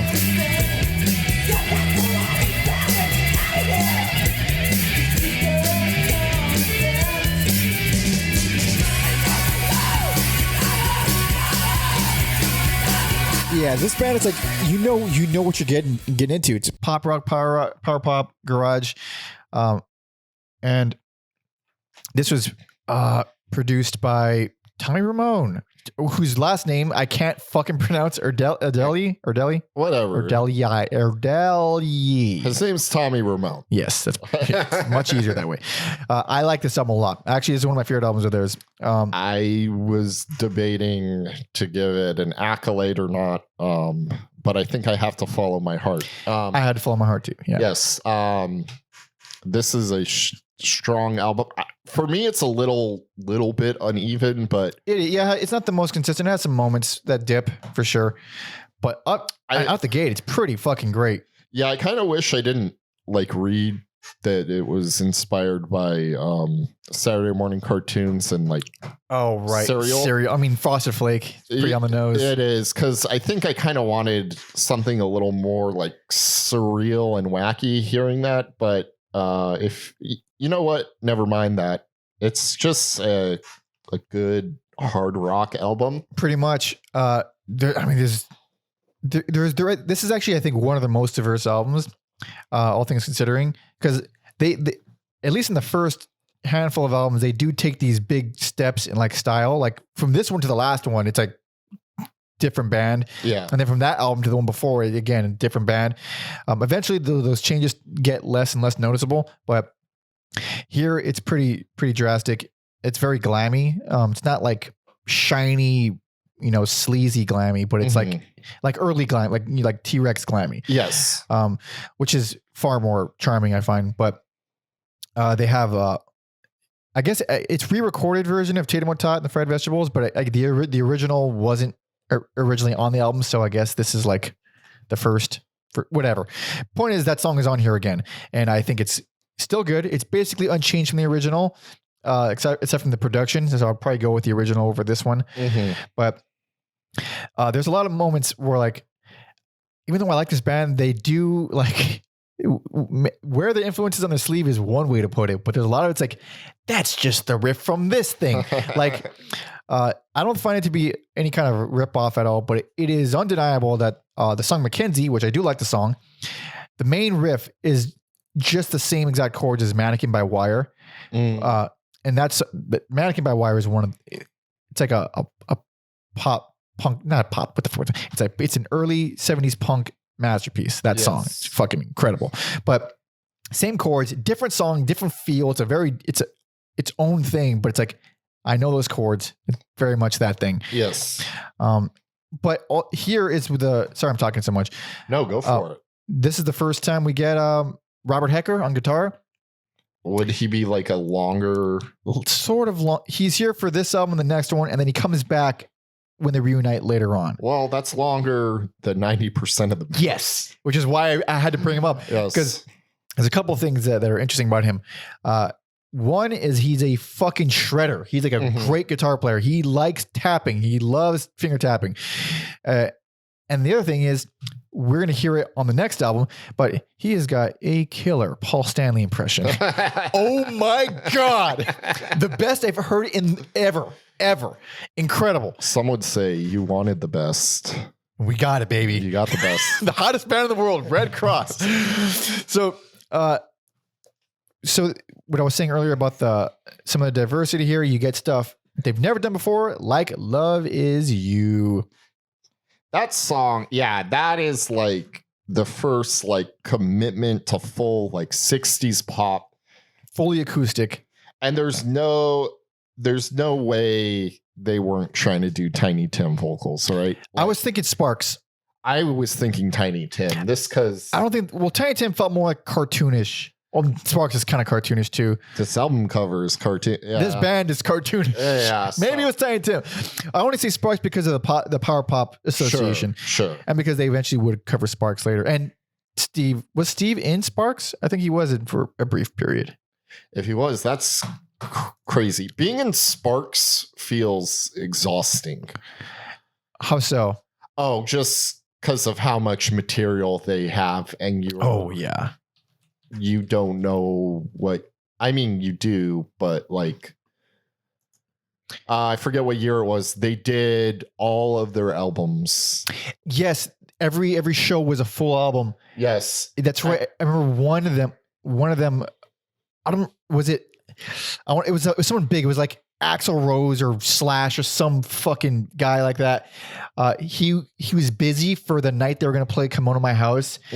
So they rescheduled it so he could be there. Oh man. Which I think is, come on, man. Don't make Sparks play their thing, do their thing at your beck and call. I don't like that. Bothers me because they're fucking legends. But here McDonald. McDonald played on tour with them for Hello Young Lovers in 2006, which is a fucking awesome album. I love that album. I did not know you toured with them for that one. So that's pretty rad. But back to Love Is You. I think it's like a sincerely pretty song, and I think it's paced really great. It's track 5. It's a perfect time to put on like a ballad or slow things down and quiet things up. Frosted Flake is like one of the more faster songs with a ton of energy. Some of the riffs here almost qualify as metal. Yes, especially on Frosted Flake. This is how I see them influencing grunge. This makes perfect sense. Like songs like that, and this album too, which was also hugely influential to grunge. Unsurprisingly, My favorite song on here, with that, Janice, Jeannie, and George Harrison. yeah, That is great stuff. So fucking zany. One of Steve's highlights as a bass player, I think. Dude, a phenomenal bass solo. Yes. And I don't mean like a Cliff Burton bass solo. I don't mean a Death bass solo where the band's like playing. the focus. It is drums and then bass is just going ham. And he's really great. He's really great. So good. Pink Piece of Peace. I like the way it comes on. Love the speed in that song. Yep. Love the guitar playing on that song. Great fuzz sounds on that one. It almost sounds like the Banana Splits theme. Oh, It kind of sounds like the Banana Splits theme. there's no way they haven't covered the Banana Splits theme, right? Like has to be on like an EP or a compilation or like a single. There's no the way. type of band to do that. There's- It makes sense. Absolutely no way this band hasn't done this. It's got it. I hope at least. I feel it in my soul that they've done it. Peach Cali Pop is more 60s style and kind of pop rock. I think it's pretty damn strong. That one, like, I can't deny that one. I can't deny it. I'm a fucking writer. Sorry, that's man, Gandhi is dead. Yep. It's fucking wild. Oh, I love it. It's more on the glammy side, but I think it's great. Fucking the closer bums me out because it's more of an outro than a song. It's only 1:48, but it's a beautiful bye-byes and fucking gorgeous and atmospheric. I really wish it was longer. Beautiful way to end the album. And yeah, I mean, when first listened, I was like, okay, this band is legit. Like this is like I can see how they're influential. It still holds up. It has this really charming personality to it. You could feel the fun that they're having while playing these songs. Yeah. And it's just good writing. They're just good hooks. I'm just like Nightmare Fuel album cover. I love the album cover. It's it's so strange. I like how the reissue is basically the same thing. It's just like at a slightly different angle. Yeah, like the members moved, they switched positions. That's it. But yeah, this one. What else can I say about this one? Oh yeah, so when asked about working with Tommy Ramone, Jeff said the Ramones were kind of like the second coming of the Beatles for me personally. So to actually have someone who was responsible for the sound, an actual member, was really exciting. But the producer, especially when you're young and you're bratty, they're the one that kind of have to take the fall if you're not living up to your own particular idea of what perfection is. Tommy was good. He was very nurturing. He was very New York, and we were very Southern California. That kind of says it all. I get it.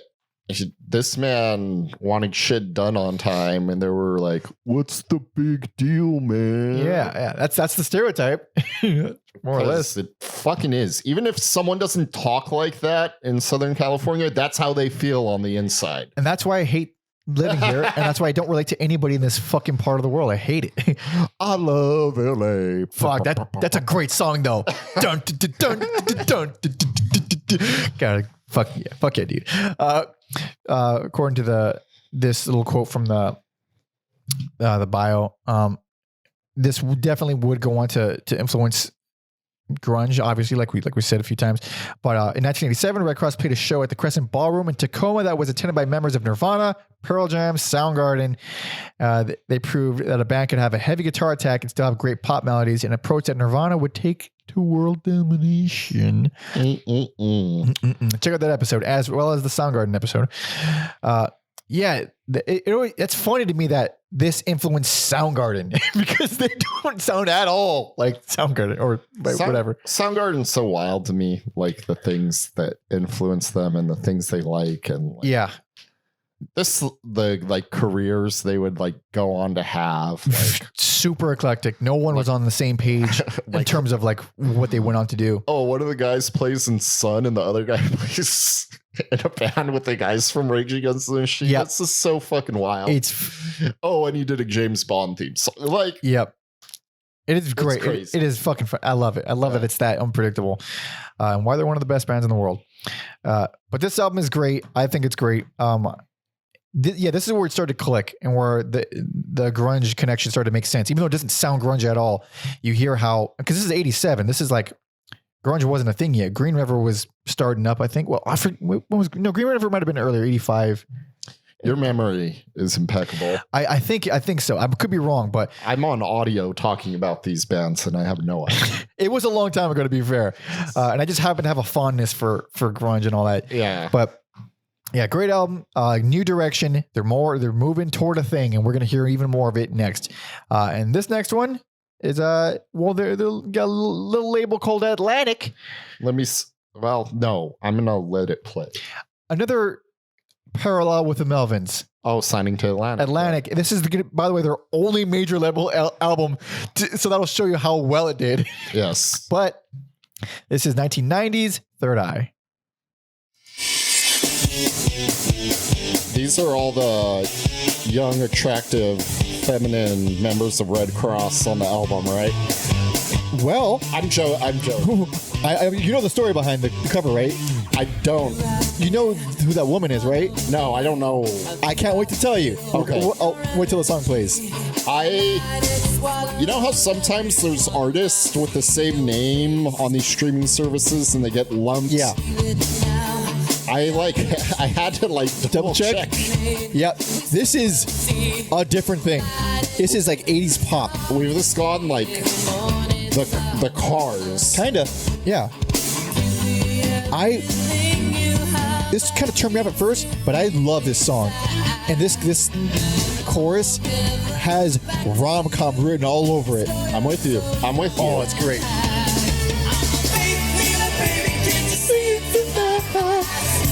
If you're in Fast Times, Ridgemont. and you're sleeping with the sleazy stereo guy, this song comes on when you're sneaking out of your room. God damn, I love it. That's fucking hilarious. That's so beautiful. Best personal favorite. This album fucking rules. I love this album. I'm so happy I found this album. I'm so excited. I didn't love that song, but there's something about this album where the longer it goes on, the more I was just like, let's fucking go. Let's do this. Absolutely. I think there's so much to say about this album, but first off, the cover, my favorite cover of all the albums. It's a great looking cover. The naked girl on the cover, Sofia Coppola. There we go. Hell yeah.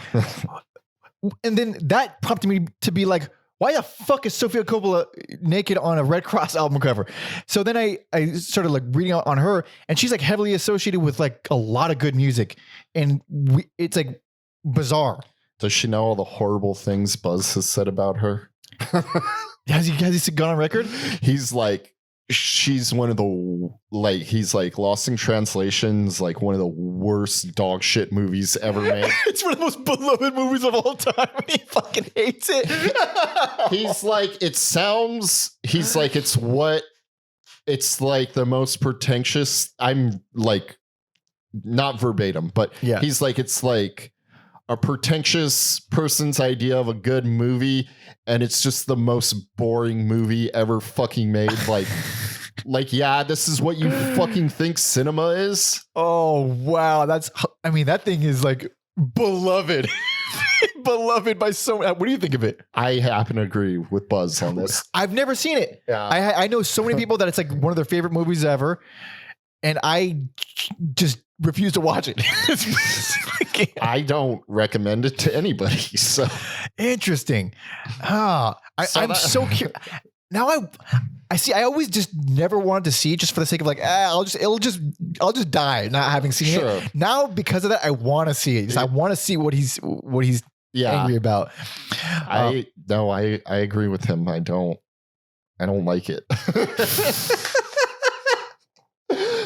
Well, God bless you. Her Wikipedia is too fucking big to find where I saw it, which artist she's like associated with, but it was way more than I was expecting. And it was, oh, there it is.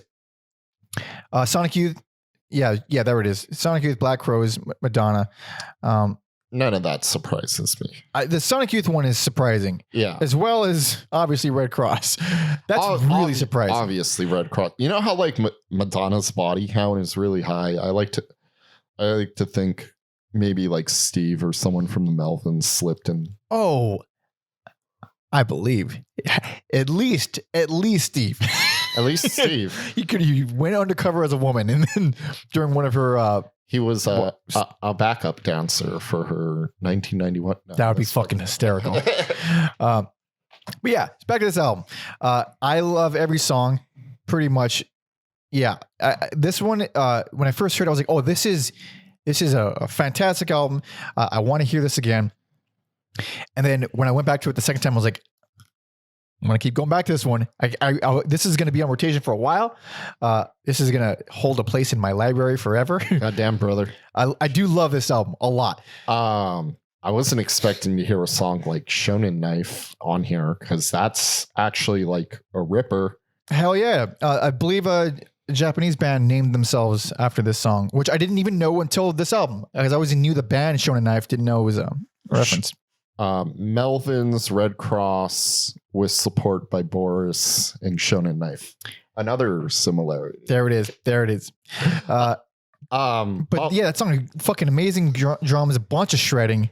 Bubblegum Factory is exactly what it sounds like. On the nose as fuck. Yep. Damn it if it ain't catchy as hell though, man. I really like it. I dig those female backup vocals too. I like the drumming on that a lot. I wasn't expecting to say that. I have to call it out immediately because I referenced it earlier. 1976. First of all, Robert Hecker's Paul Stanley impression in that song is incredible. Yeah. There's porn guitars on it, so it's not as good as the NWO theme. But. No, nothing is though. It's like a pop rock song. It's probably my least favorite song on the album. Yeah, but it's still a good song. I think it was in one of those fucking movies. What movie was it in?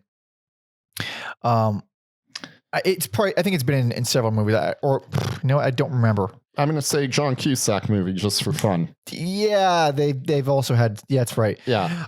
But I believe, at least according to Wiki, people thought that was Paul Stanley on the album. Oh, that's how much he sounds like him. It's funny because before it was just like this very Kiss like, and then so that's funny that we tease it too much. We got to put it on. I didn't even think about it.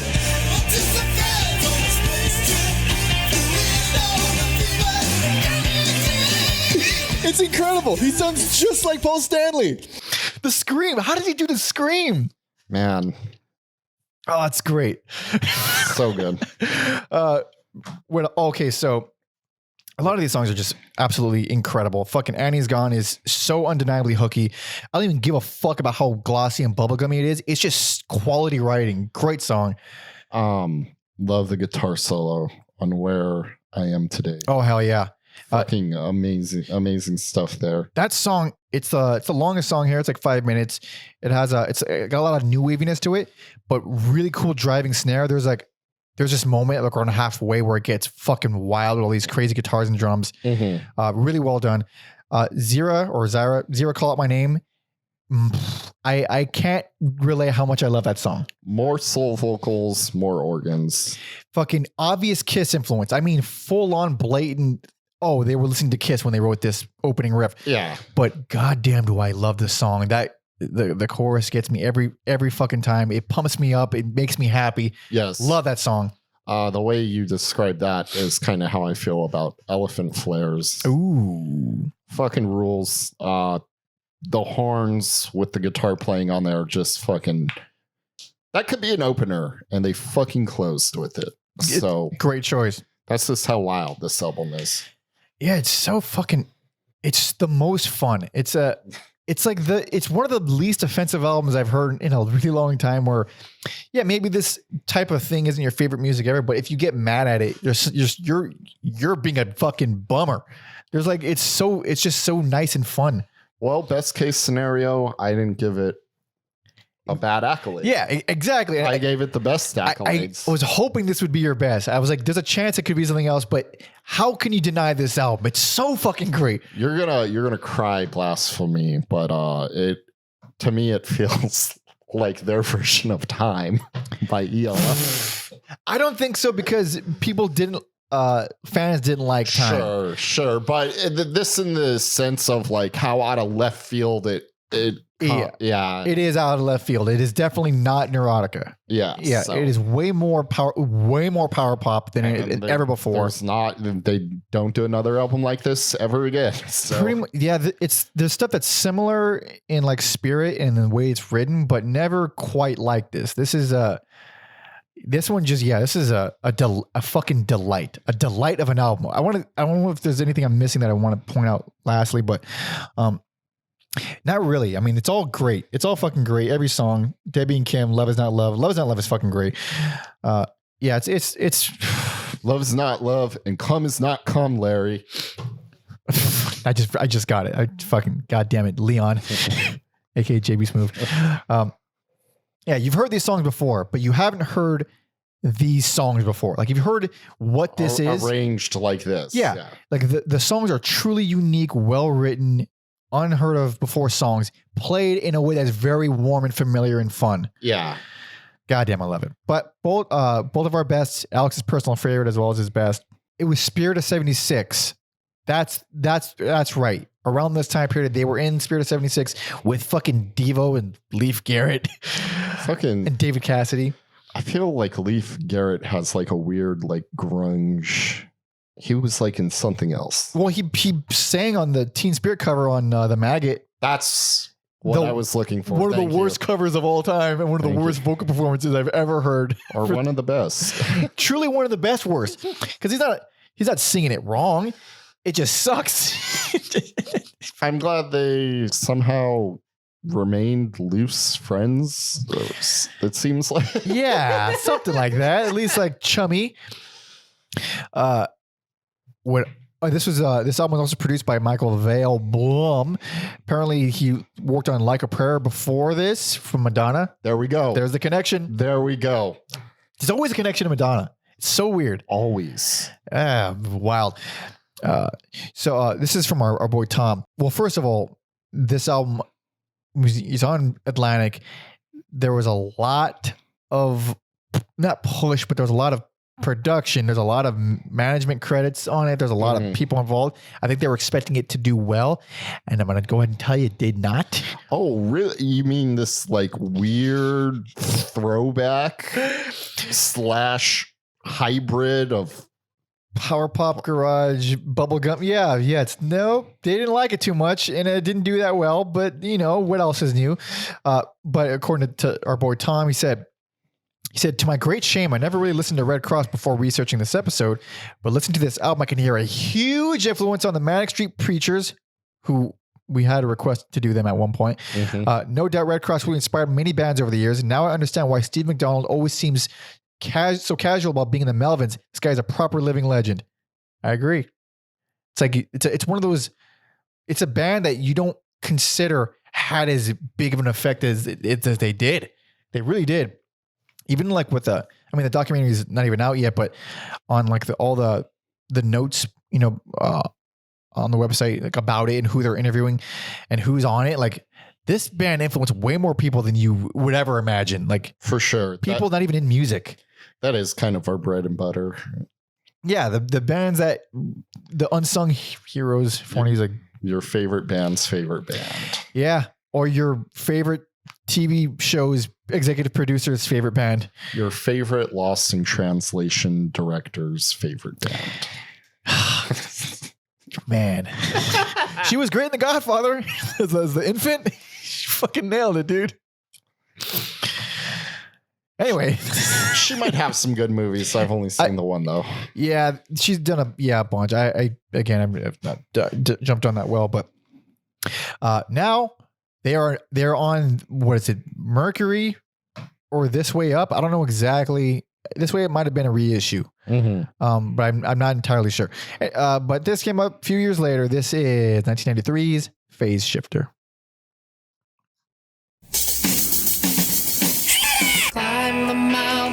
So it was a nice little Easter egg for standing in front of Poser from the first EP.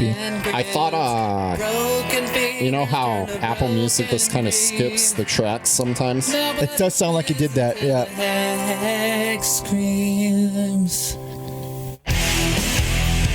Now that is big 90s production. Yes, very of the times.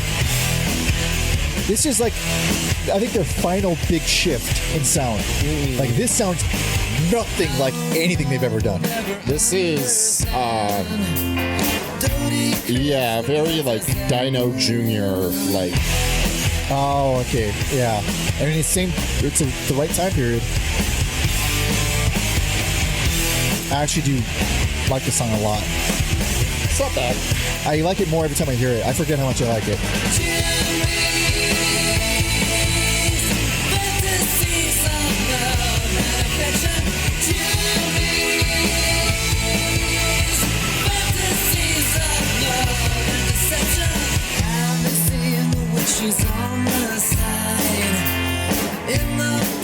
Yeah, that's a killer main riff. Not a perfect album, but I would say the last time I had a decent time. Really?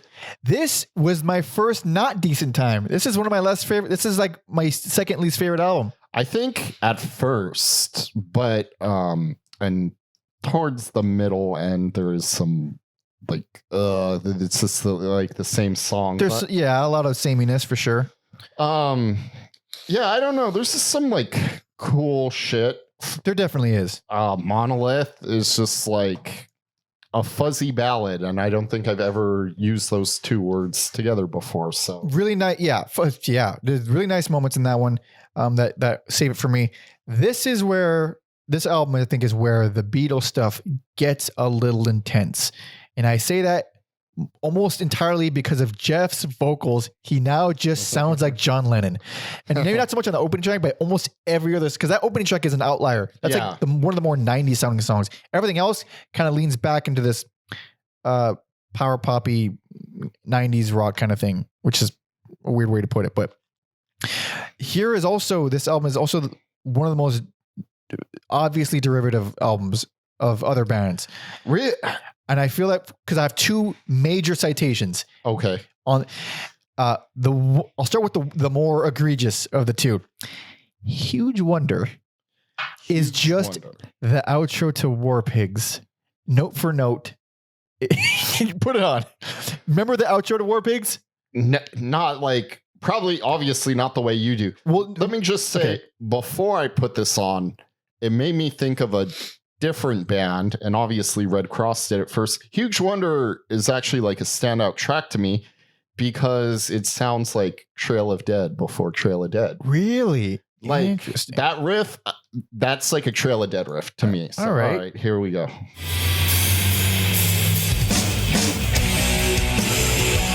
Oh, yes. Yep. I never until right now realized how similar Trail of Dead is to Black Sabbath. Oh, man. The song itself is different, but that riff is literally the outro to War Pigs. It is. Yeah. Oh man. Even bands I don't.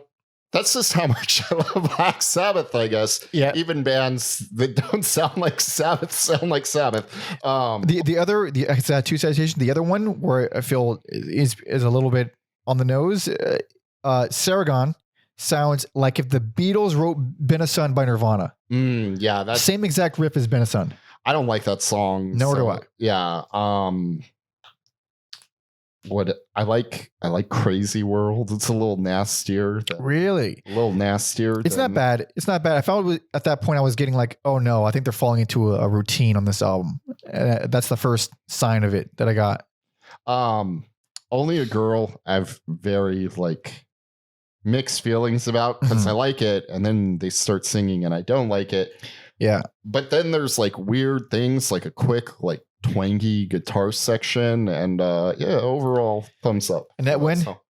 Huh? Net win for you? Yes. That song sounds to me like it's definitely sounds like it was pulled right out of the 60s, obviously heavier and better performed and stuff, but yeah, a lot of that has that early Beatles feel to it. I mean, the vocals alone, like that one's hard to get over. Like he doesn't sound bad at all, but it's just he sounds so much like John Lennon. And one thing I keep forgetting to mention, because it was on the first album, Born Innocent, and a little bit of Teen Babes, a little bit of that one. Jeff sounded like fucking Eric Cartman. Like that's where his voice came from. That's where it started. And now he sounds just like John Lennon. It's just bizarre. Crazy trajectory. Yeah, you'd never call that one if you didn't already know it was going to happen. After School Special is one of the maybe the first noticeable instance, not the first, one of the first noticeable instances on one of the originals with fucking pianos, but like really well done, like beautiful pianos. But really, the song itself though, really angry, some good control chaos in there. I think it's great. Not the strongest, but not near the bottom for me. I found it near the bottom because like there's stuff on here that I do like a lot, like Visionary. I think it's great. Pay for Love I like a lot too, along with Miss Lady Evans. I think it's really cool, dirty bass. And even the closer, Any Hour Every Day, I think has a pretty good energy and performances. But out of all the albums, even the ones that I wasn't too hot on, or that I thought I wasn't too hot on, when I went back to them, there were songs where like, fuck, that's a great song. This is like one of the few albums where I was like, no song really stuck out. I was like, that's awesome. Other than like the opener, Jimmy's Fantasy. That's fair. Yeah. So on that alone, I was like, all right, it's fine, but I feel like it definitely feels like a step down. So unsurprisingly, there's a whole new lineup on this album. Yeah. We got Eddie Kurtzil on lead guitar now, and no proper drummer. Well, we got Brian Wrightsell, but I don't know if that counts. I mean, who, along with Gear Finelli on piano or keys, they're not going to be here next album, so it doesn't really fucking matter. I don't know where you find all these Italian people in LA. That's a good point. Yeah. I don't remember a single Italian in LA. I know. Well, maybe transplants, but I know like one Italian. I probably met a few half Italians, something like that. But this was produced and mixed by John Agnello, and he's got a pretty wild kind of credit list here. He worked on John Cougar Mellencamp's. He worked on Rock and a Hard Place by Aerosmith. Patti Smith's War, not according to Tom, not that Patti Smith. Different one. The one with the SMYTH. Twisted Sister Stay Hungry, Cyndi Lauper, She's So Unusual. No Breaks by John Waite. Sonic Youth. And then later on, you get the more obvious ones. Sonic Youth, Dinosaur Jr., Screaming Trees, The Breeders, Jawbox, Buffalo Tom, Alice Cooper. Pretty good credits. But aside from that, we move on pretty quickly to this next one. So find it on YouTube if you would like. This is 1997's Show World.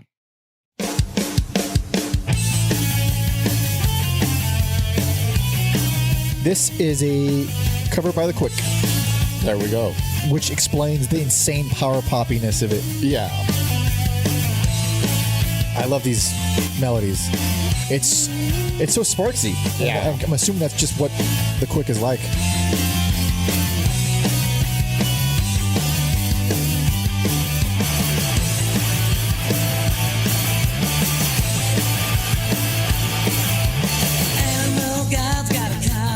Still sounds like John Lennon. Also, crazy how 80s it sounds. Yeah, this song particularly. It's also less heavy and chunky compared to the last album. Yeah. Can is a new age. Sand, it's a coming rage. Pretty please me, baby. Don't ask me 'cause I already gave. I said, nah, it's a crime. Please me. There is the power pop. Please me. It's so easy. Pretty please me. If it seems alright, pretty please me right. I did this song. Also, there is no more power poppy song title than Pretty Please Me. They always have like some kind of cute punny title. Sparks is very known for that. Least favorite. Oh, man, I get it, but this is one where it had worse. This was gonna be worse. Yeah. And then I went back to it. I was like, I love way too many of these songs. It's flawed. It's flawed. It's inconsistent. But the highlights I think are some of their best songs. I don't know. I guess there's a few. Girl God fucking rules.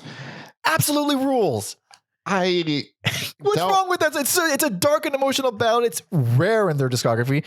Powerful. It's one of my favorite songs from them, period. It's the most 90s thing they've done. This is the most 90s album they've done, for sure. Yeah, and it's just I don't know. That was not doing it for me. I see that on songs like Stoned, where it won me over eventually. But it is not, it's like a 90s Beatles, which is probably kind of sounding like what I said in the last album, but what it shows is that they finally sound like the decade that they're in. Whereas like before it'd always be like, there's hints of 90s, but mostly it's this kind of throwback thing. But now this like, oh, this is a full on 90s album with hints of what they were before. Like Get Out of Myself, big Beatles production on it. I was pretty fatigued by that one. It's more the same. It's a lot of the Beatles is really letting it's beating it into your skull at this point. But even with that, some of the stuff here I really do like. Fucking Kiss the Goat. It's the original closer. I fucking it's on YouTube as a bonus track. I mean, it doesn't matter. Sick Love is like what it usually ends with. That's like on reissues, that's the bonus track. I can do without it completely. Kiss the Goat as a closer, I think is fantastic. It hits unexpectedly hard compared to everything else in the album.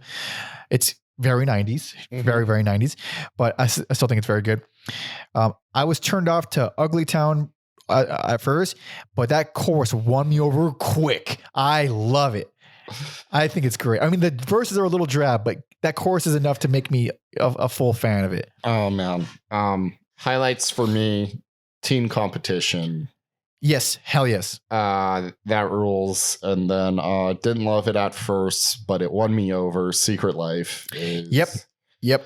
a big epic Walker Brothers-esque. That is very Walker. I didn't even think about that. Yeah. It's very theatrical. Everything else I do not fucking like. Oh, I love this.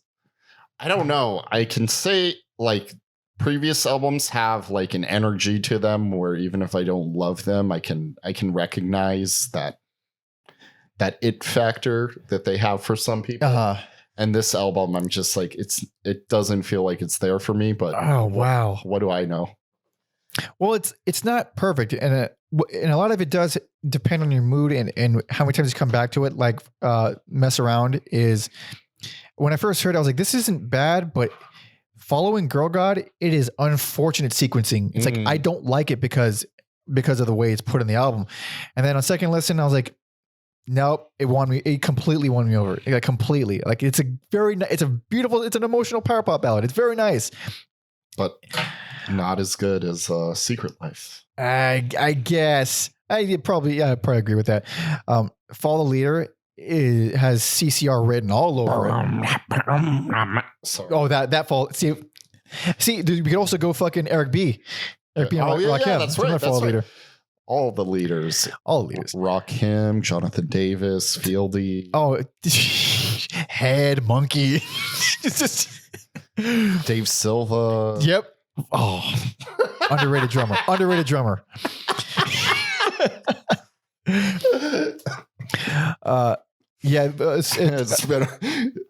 been a while. It's been a while since we referenced Korn at length.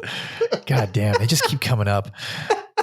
As for Follow the Leader, the song, it's not terrible. It doesn't stick with me so much. It gets very jammy. There's a lot of moments on here where it's like, it's a cool arrangement choice, but I just don't feel it overall. Because it's not Korn or Eric B. and Rakim. That's the only reason. It's because it's not them. It fails. It fails, yeah. absolutely. But yeah, it's your least favorite. I get it. The evolution has definitely feels a little stunted compared to the last couple. Like where, I mean, you get these giant shifts, and then this one, it's like, oh, this is kind of like the last one. But worse. I think it's better. I think it's better than the last one. Yeah. But this is where things would go south a little bit. Well, before we go into the fucking death. So apparently this album, it turned them on to Robert Plant, Joe Elliott of Def Leppard, and Dave Davies of the Kinks. They all became fans of Redd Kross from this album. What the fuck? I don't know. This feels very similar to a few weeks ago on Silkworm finding out that albums I didn't care for were actually beloved. Yeah, beloved, considered the best and stuff.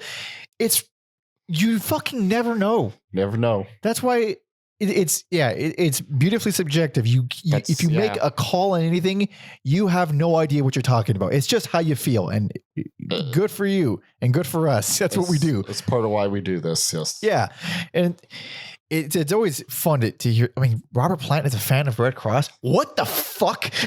So this is recorded and mixed by Chris Shaw. Apparently, I think is that him? Yeah, I think he also did Ween, Skunk, Anansi, Super Furry Animals. I didn't know Skunk and Anansi or Anansi, whatever, until I looked them up and got super fucking angry because they're the ones that did that god awful Search and Destroy cover for that dog shit movie Sucker Punch. Oh, the Zack Snyder movie. That's funny you bring that up because I randomly saw it was the 12-year anniversary of that movie. Oh, I feel fucking old. I was like, what a fucking dark day for movies and what would come after that.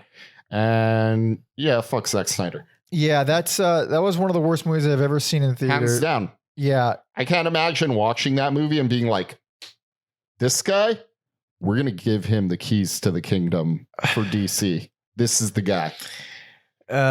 Well, they didn't now. They gave it to fucking James Gunn. Well, 10 years later. At least they learned from their stupid decisions. Have they? We'll see. When they probably, if they make some $1 million gajillion dollars, which I feel like it's probably gonna, they'll forget the name Zack Snyder entirely. But that movie did stink. And that cover of Search and Destroy, I remember vividly from 12 years ago, how fucking enraged, incensed, livid, fucking fuming. Awful. Yeah. Awful. Everything about that movie sucks ass, except when Oscar Isaac goes, my employees. I always forget he's in that because it's like one of his earlier movies. And it's like, yeah, he's on top of the world right now, but no one's exempt from some garbage flicks here and there. Comedian, I believe. I don't remember if it was Paul Scheer or Jason Mantzoukas. Yeah. One of them, they called it Inception for stupid people with 100% more rape. There's a lot of rape in that movie. I forgot about that. Yeah. So much rape in that movie. And it's like not the movie for that. It's like not the kind. It's like it's a zany, crazy action movie with giant bad special effects. I can't think of a worse movie to put rape in than that movie. It's a lot, dude. Yeah, that movie really fucking sucked. Oh my god. So this is like the sad ending of this album and band. The band took a indefinite hiatus after this because Eddie Kurtzil, the guitarist, he died on June 6th, 1999. I was trying to find more info, and what I ended up finding was the tiniest, ittiest, bittiest MTV article from 99 that fucking pissed me off because at least according to that article, it seemed like it was an overdose, and it was obvious that MTV hated this band because they didn't really help them or promote them at all. But in the article of the guitarist dying, it referred to Redd Kross as kitschy and like some other really insulting, like passive aggressive. Yeah, like really shitty, underhanded insult. Like, okay, cool. You don't like the band. They're not for you. It's not, no, you shouldn't have a problem with that. if the dude in the band died and now they're breaking up because of that, hold off on the fucking passive aggressive comments. Maybe, you fucking cocksucker. The problem was the fat bald guy that wasn't Matt Pinfield wasn't working there at the time. I'm looking his name up. Was it Ian Robbins? I don't know my MTV personalities. I think his name was Ian Robinson. Mm-hmm. Yes, he was the coolest. Really? Coolest. Oh, man. Like, he would just like name drop random fucking bands. I'd be like, who? And then they were fucking cool. Oh, wow. Like, he genuinely loved music. Yeah. Without those people, whatever they're a part of will turn to horror. It will turn to pain and anguish and misery. He was a little, well, I found it a little annoying because he'd always, when he was on MTV2, he'd always do MTV2. Oh. With the, if you're listening, the heavy metal. The devil horns. It's endearing, but it is like, come on, dude. Stop that. Fucking knock it off. But overall, he put a lot of fucking cool bands over, then probably got some bands, some press they wouldn't otherwise get. So yeah, like even Redd Kross, maybe it was the last album, Phaseshifter, or maybe it was Third Eye. They got some playtime on 120 minutes. Silkworm got 120 minutes playtime. Like, some people were like, "Yeah, fuck it. Look, we got 120 minutes here. We'll take whatever you indie alternative college radio folks got." Yeah, maybe someone will like it, and some people do. God damn it.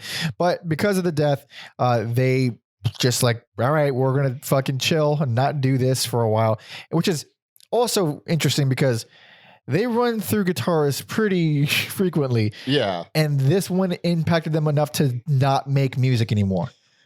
That's like heartbreaking, but also like really sweet and endearing that they had a connection like that. So it's super sad, but well, they eventually reunited as we know, because they were still around right now, and they reunited with a couple. Well, they have two reunion albums as of right now, and this is the first one. If you're ready, I am ready. Hell yeah! This is 2012's Researching the Blues. Hello, production. Modern. It sounds like it's been 15 years since the last album. It scared her to death to be alone with that dirty temptation. So she called me from her cell while waiting at the Union Station. And now, Jeff no longer sounds like John Lennon. This is fine for one song. I agree. I like this song. It's chunky. It's very fun. And it's also just a nice change from the last couple.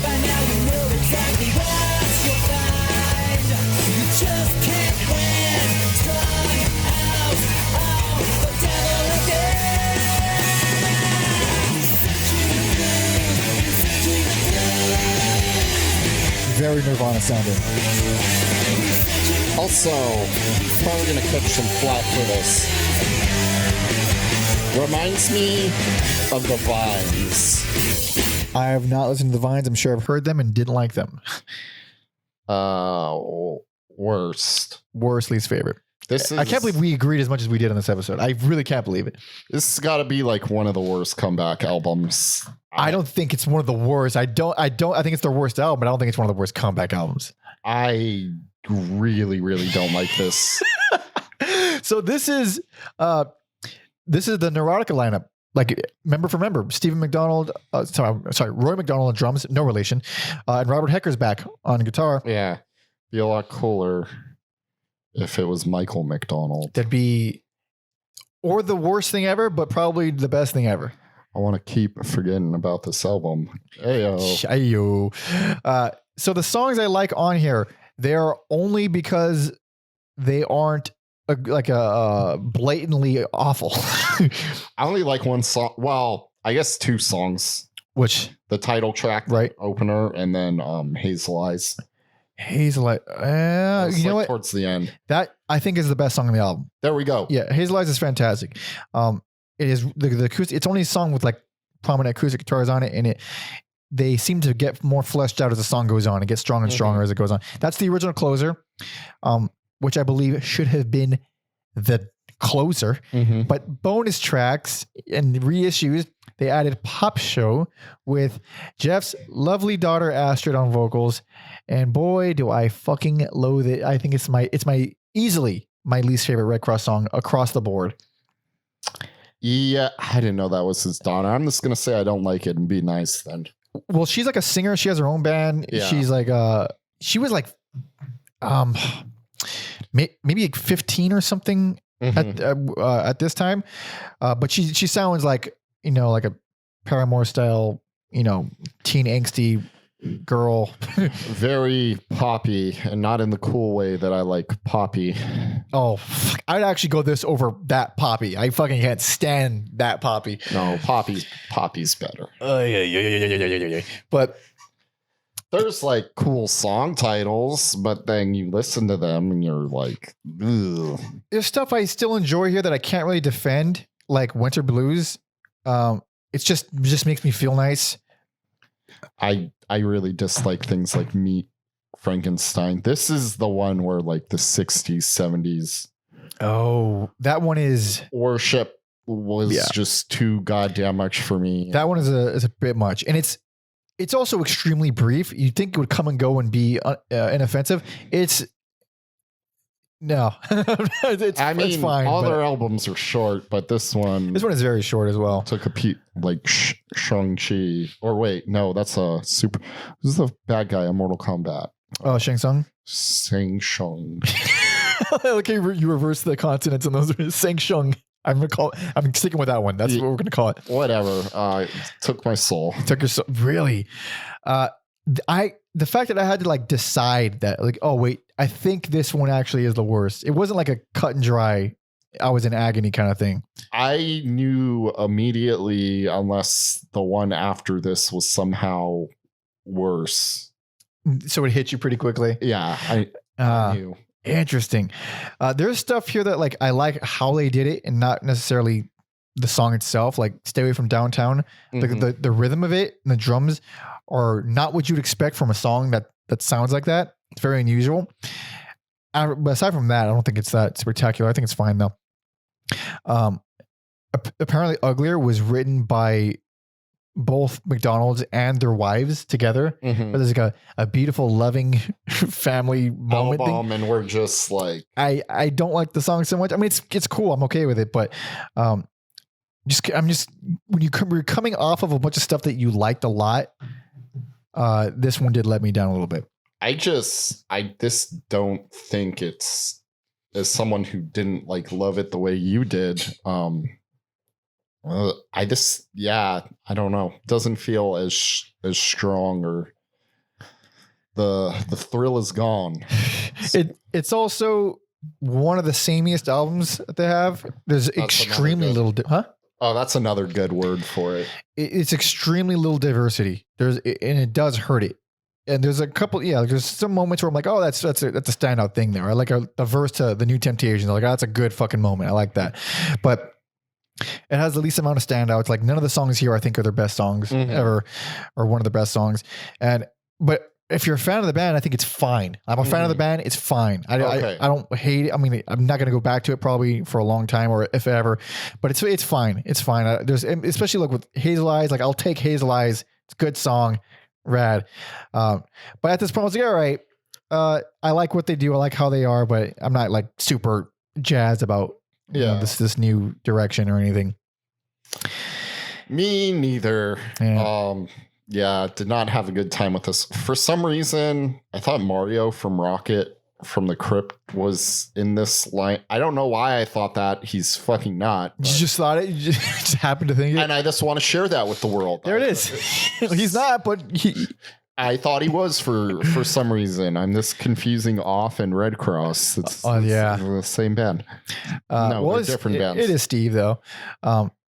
I do think it's funny. I remember people trashing a Wolf Mother type band, or a like Jet, if you will. Oh yeah, I mean, I still don't like Wolf Mother at all. But I'm just like, this feels worse to me. Like, just because they're like starving artists, the like You give it more, you cut it more slack. There's more romanticism of like they're still being original, even though it doesn't really feel that original. no, not at all. Where like you're like, oh, fucking Wolf Mother has a hit song. Fuck those guys. Yeah, like you can kind of consider it the same amount of like, well, they're just kind of rehashing some stuff that's done before or that's been done before.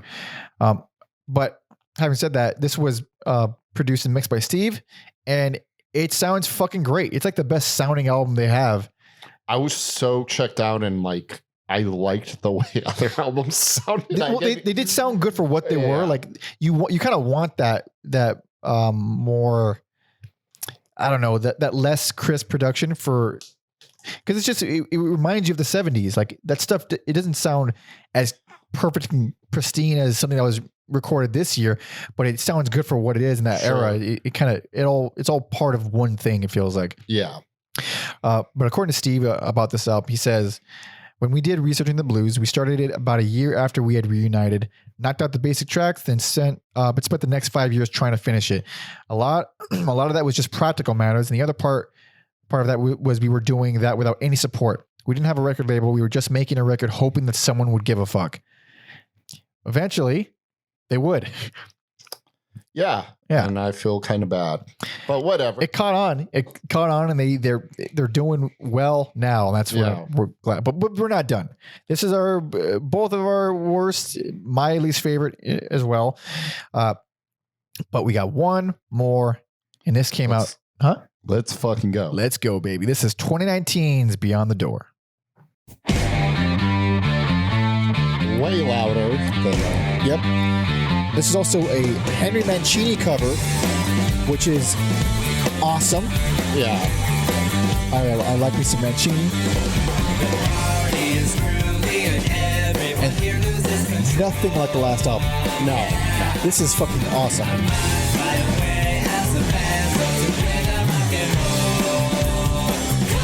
Just basing all over the place. Yep.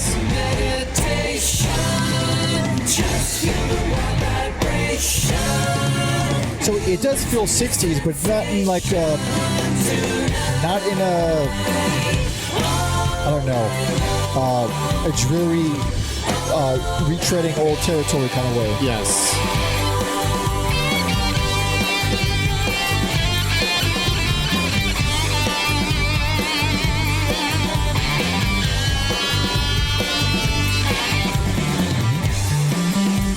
There's that bass.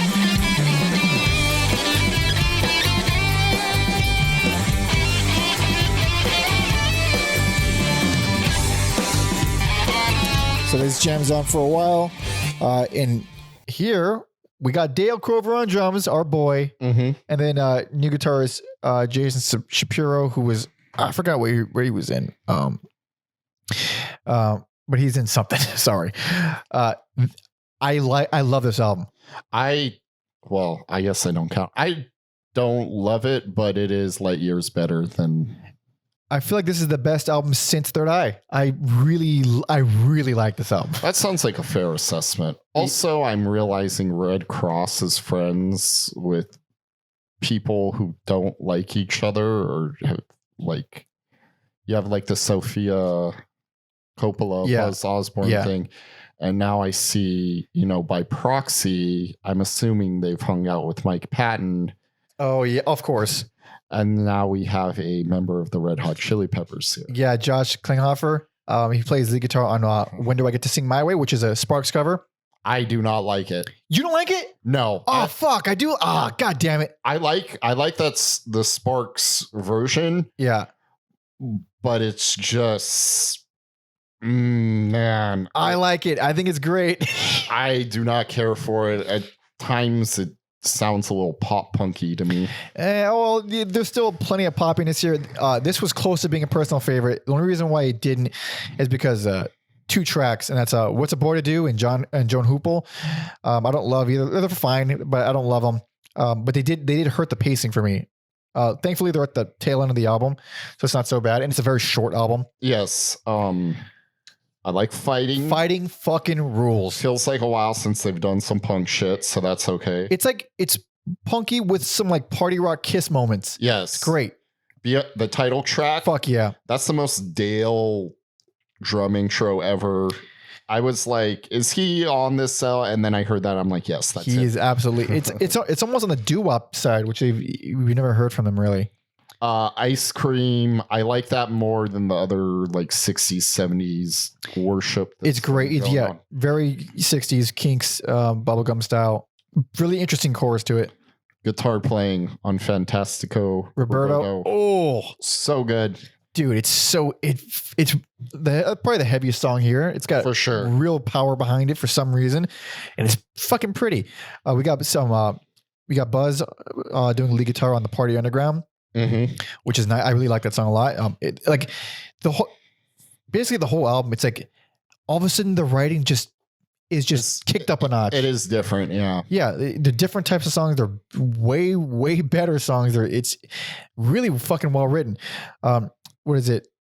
There's No One Like You. It's like it has a lot of indiness to it, especially in the verse. It's really it's subtle. It's really quiet and close. And I'm pretty sure it's Jeff, but he sounds unlike it. He sounds completely different. You put that fucking song and you put on cover band. Yeah. It's insane. Like his voice, his age, I think really, really well. I think his voice sounds better, way better now than ever. For once, Mike likes old man, but not really old man. Because when his voice started out like a girl way up there and he became old, it just became normal. Whereas Iggy Pop goes way deep. This guy just love it. This guy went neutral. Love grizzled. Oh, goddamn. Grizzled Pop. Grizzled Pop is pretty badass. And then what else? Punk 2 rules. Punk 2 fucking absolute. Dude, the drums on that, like, they're just, I don't want to say hectic, but they're like, there's a lot of percussion on there as well as Dale going ham. Yes. It's the most driving thing they've done maybe ever. Yes. It's insanely energetic. So much power. It's very, very, very busy. It's a very busy song. In the best way possible. 100%. With some really good, strange melodies in it too. It's like, it's as lively and fun as they've always been, but the writing is back. And now they're just trying a bunch of different shit. It's not the super diverse, but it's way more diverse than the last one. Yeah. Definitely more than the last one, but even more than like the ones before it too. It made me excited for a new Redd Kross album. And that's the best outcome you could hope for, really. 100%. Yeah, it's like, and it's also like, 7 years since the one before. It's like, that's not, we're listening all in a row. It's like, we see the 2000 decade, so we kind of like gloss over. It's like, no, that's a fucking long time. It is a long time. So really big gap. I guess Merge put out this album. Steve said, when we made this record, we already knew that Merge wanted to put it out. So that makes a really big difference to musicians sitting in a room trying to figure out why they're torturing themselves trying to finish a record. And sure, art for art's sake. And Jeff is more of an artist than I am, but I prefer to know that it's not just for my own sake. And I'm just so much busier now. I'm in 3 bands, so we had various things to use as deadlines to work toward. Who would have thought? Yeah. So it's like, I guess, I mean, they're much older now. They're not probably. Also looking at these notes, I knew I saw Steve and Mario together. Wait, what? Because Steve played in Off. Oh. That's why I thought Mario. Oh yeah. That's what you, because you mentioned Off. I was like, oh yeah, he's in. Because I totally forgot Steve was in Off. Yeah. Okay. So I thought you knew. Yeah. I never heard them. I know he's in it, but I never heard them. That's fucking insane to me. You've never heard that band.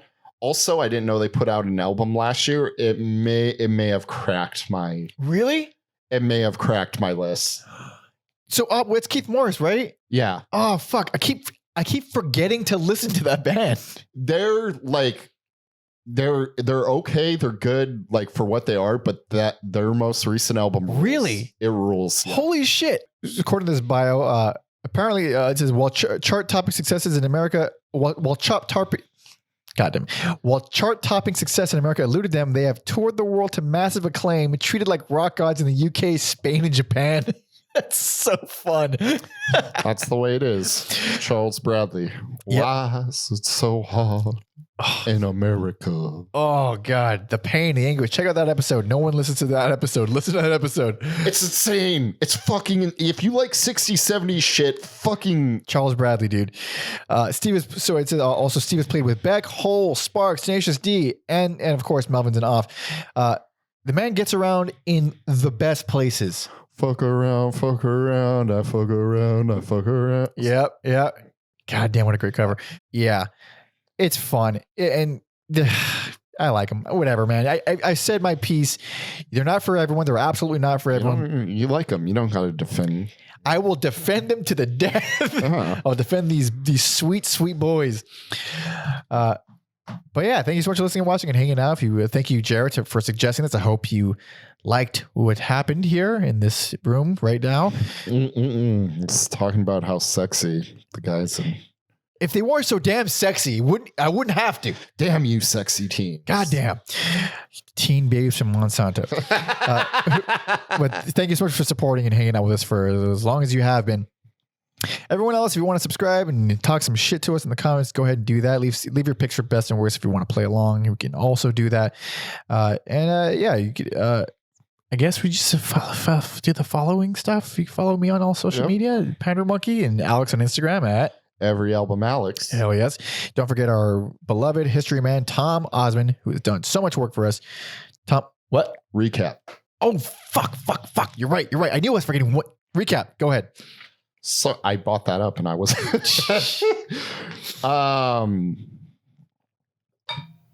okay. Best personal favorite, Third Eye. What a crazy fucking album. Worst, least favorite, Researching the Blues. Don't bring that round me. I thought you had a least favorite. Oh, sorry.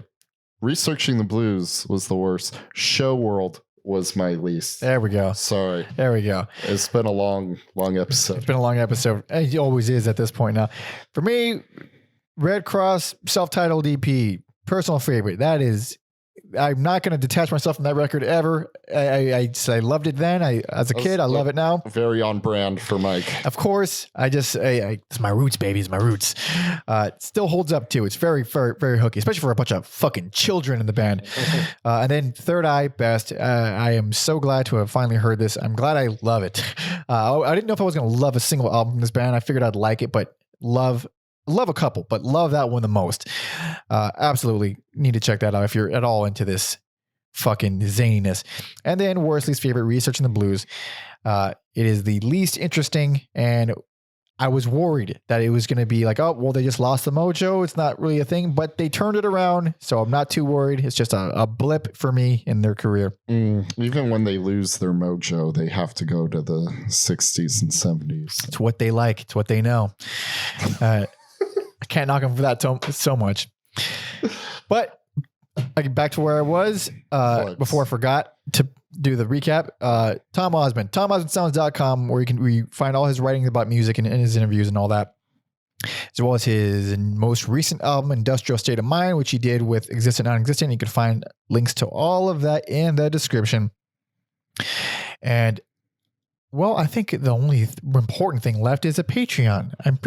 That is the most important. We need it, baby. And that's where Jarrett requested this. So patreon.com/everyalbumever. There we got some bonus episodes. You get to see our schedule in advance. You get to vote on polls to decide who we cover next. You get to join our Discord and suggest our EAE singles episodes, which... Yeah, we have not next week will be a loose ends, but the week after will be a singles. Back on the regular schedule program. Hell yeah. And I believe that one was also thrown in the Discord, the one that we're going to be covering shortly. So that's fun. And and if you're tier 2, just like Jarrett, you can request a full ass discography for us to cover, and it takes longer. It's harder to do, but it's also fun and all that or whatever. So do that, please. Thank you. Right on. Okay. We at the end. I'm going to ask if you can splice whatever dealer's choice song you want in here, because I am running extremely late. You are running. Oh my God, you are extremely late, and I'm very sorry. We will splice in. Well, I mean, to them, it makes no fucking difference. But I'm going to, if that's the case, I'm going to go ahead and end it with. I'm probably going to pronounce this wrong. Fuck it, Zira. Call out my name. That's good. That's a good song. I love it. I love it. And we go and listen to that now. So thank you so much for listening and watching. See ya. See ya.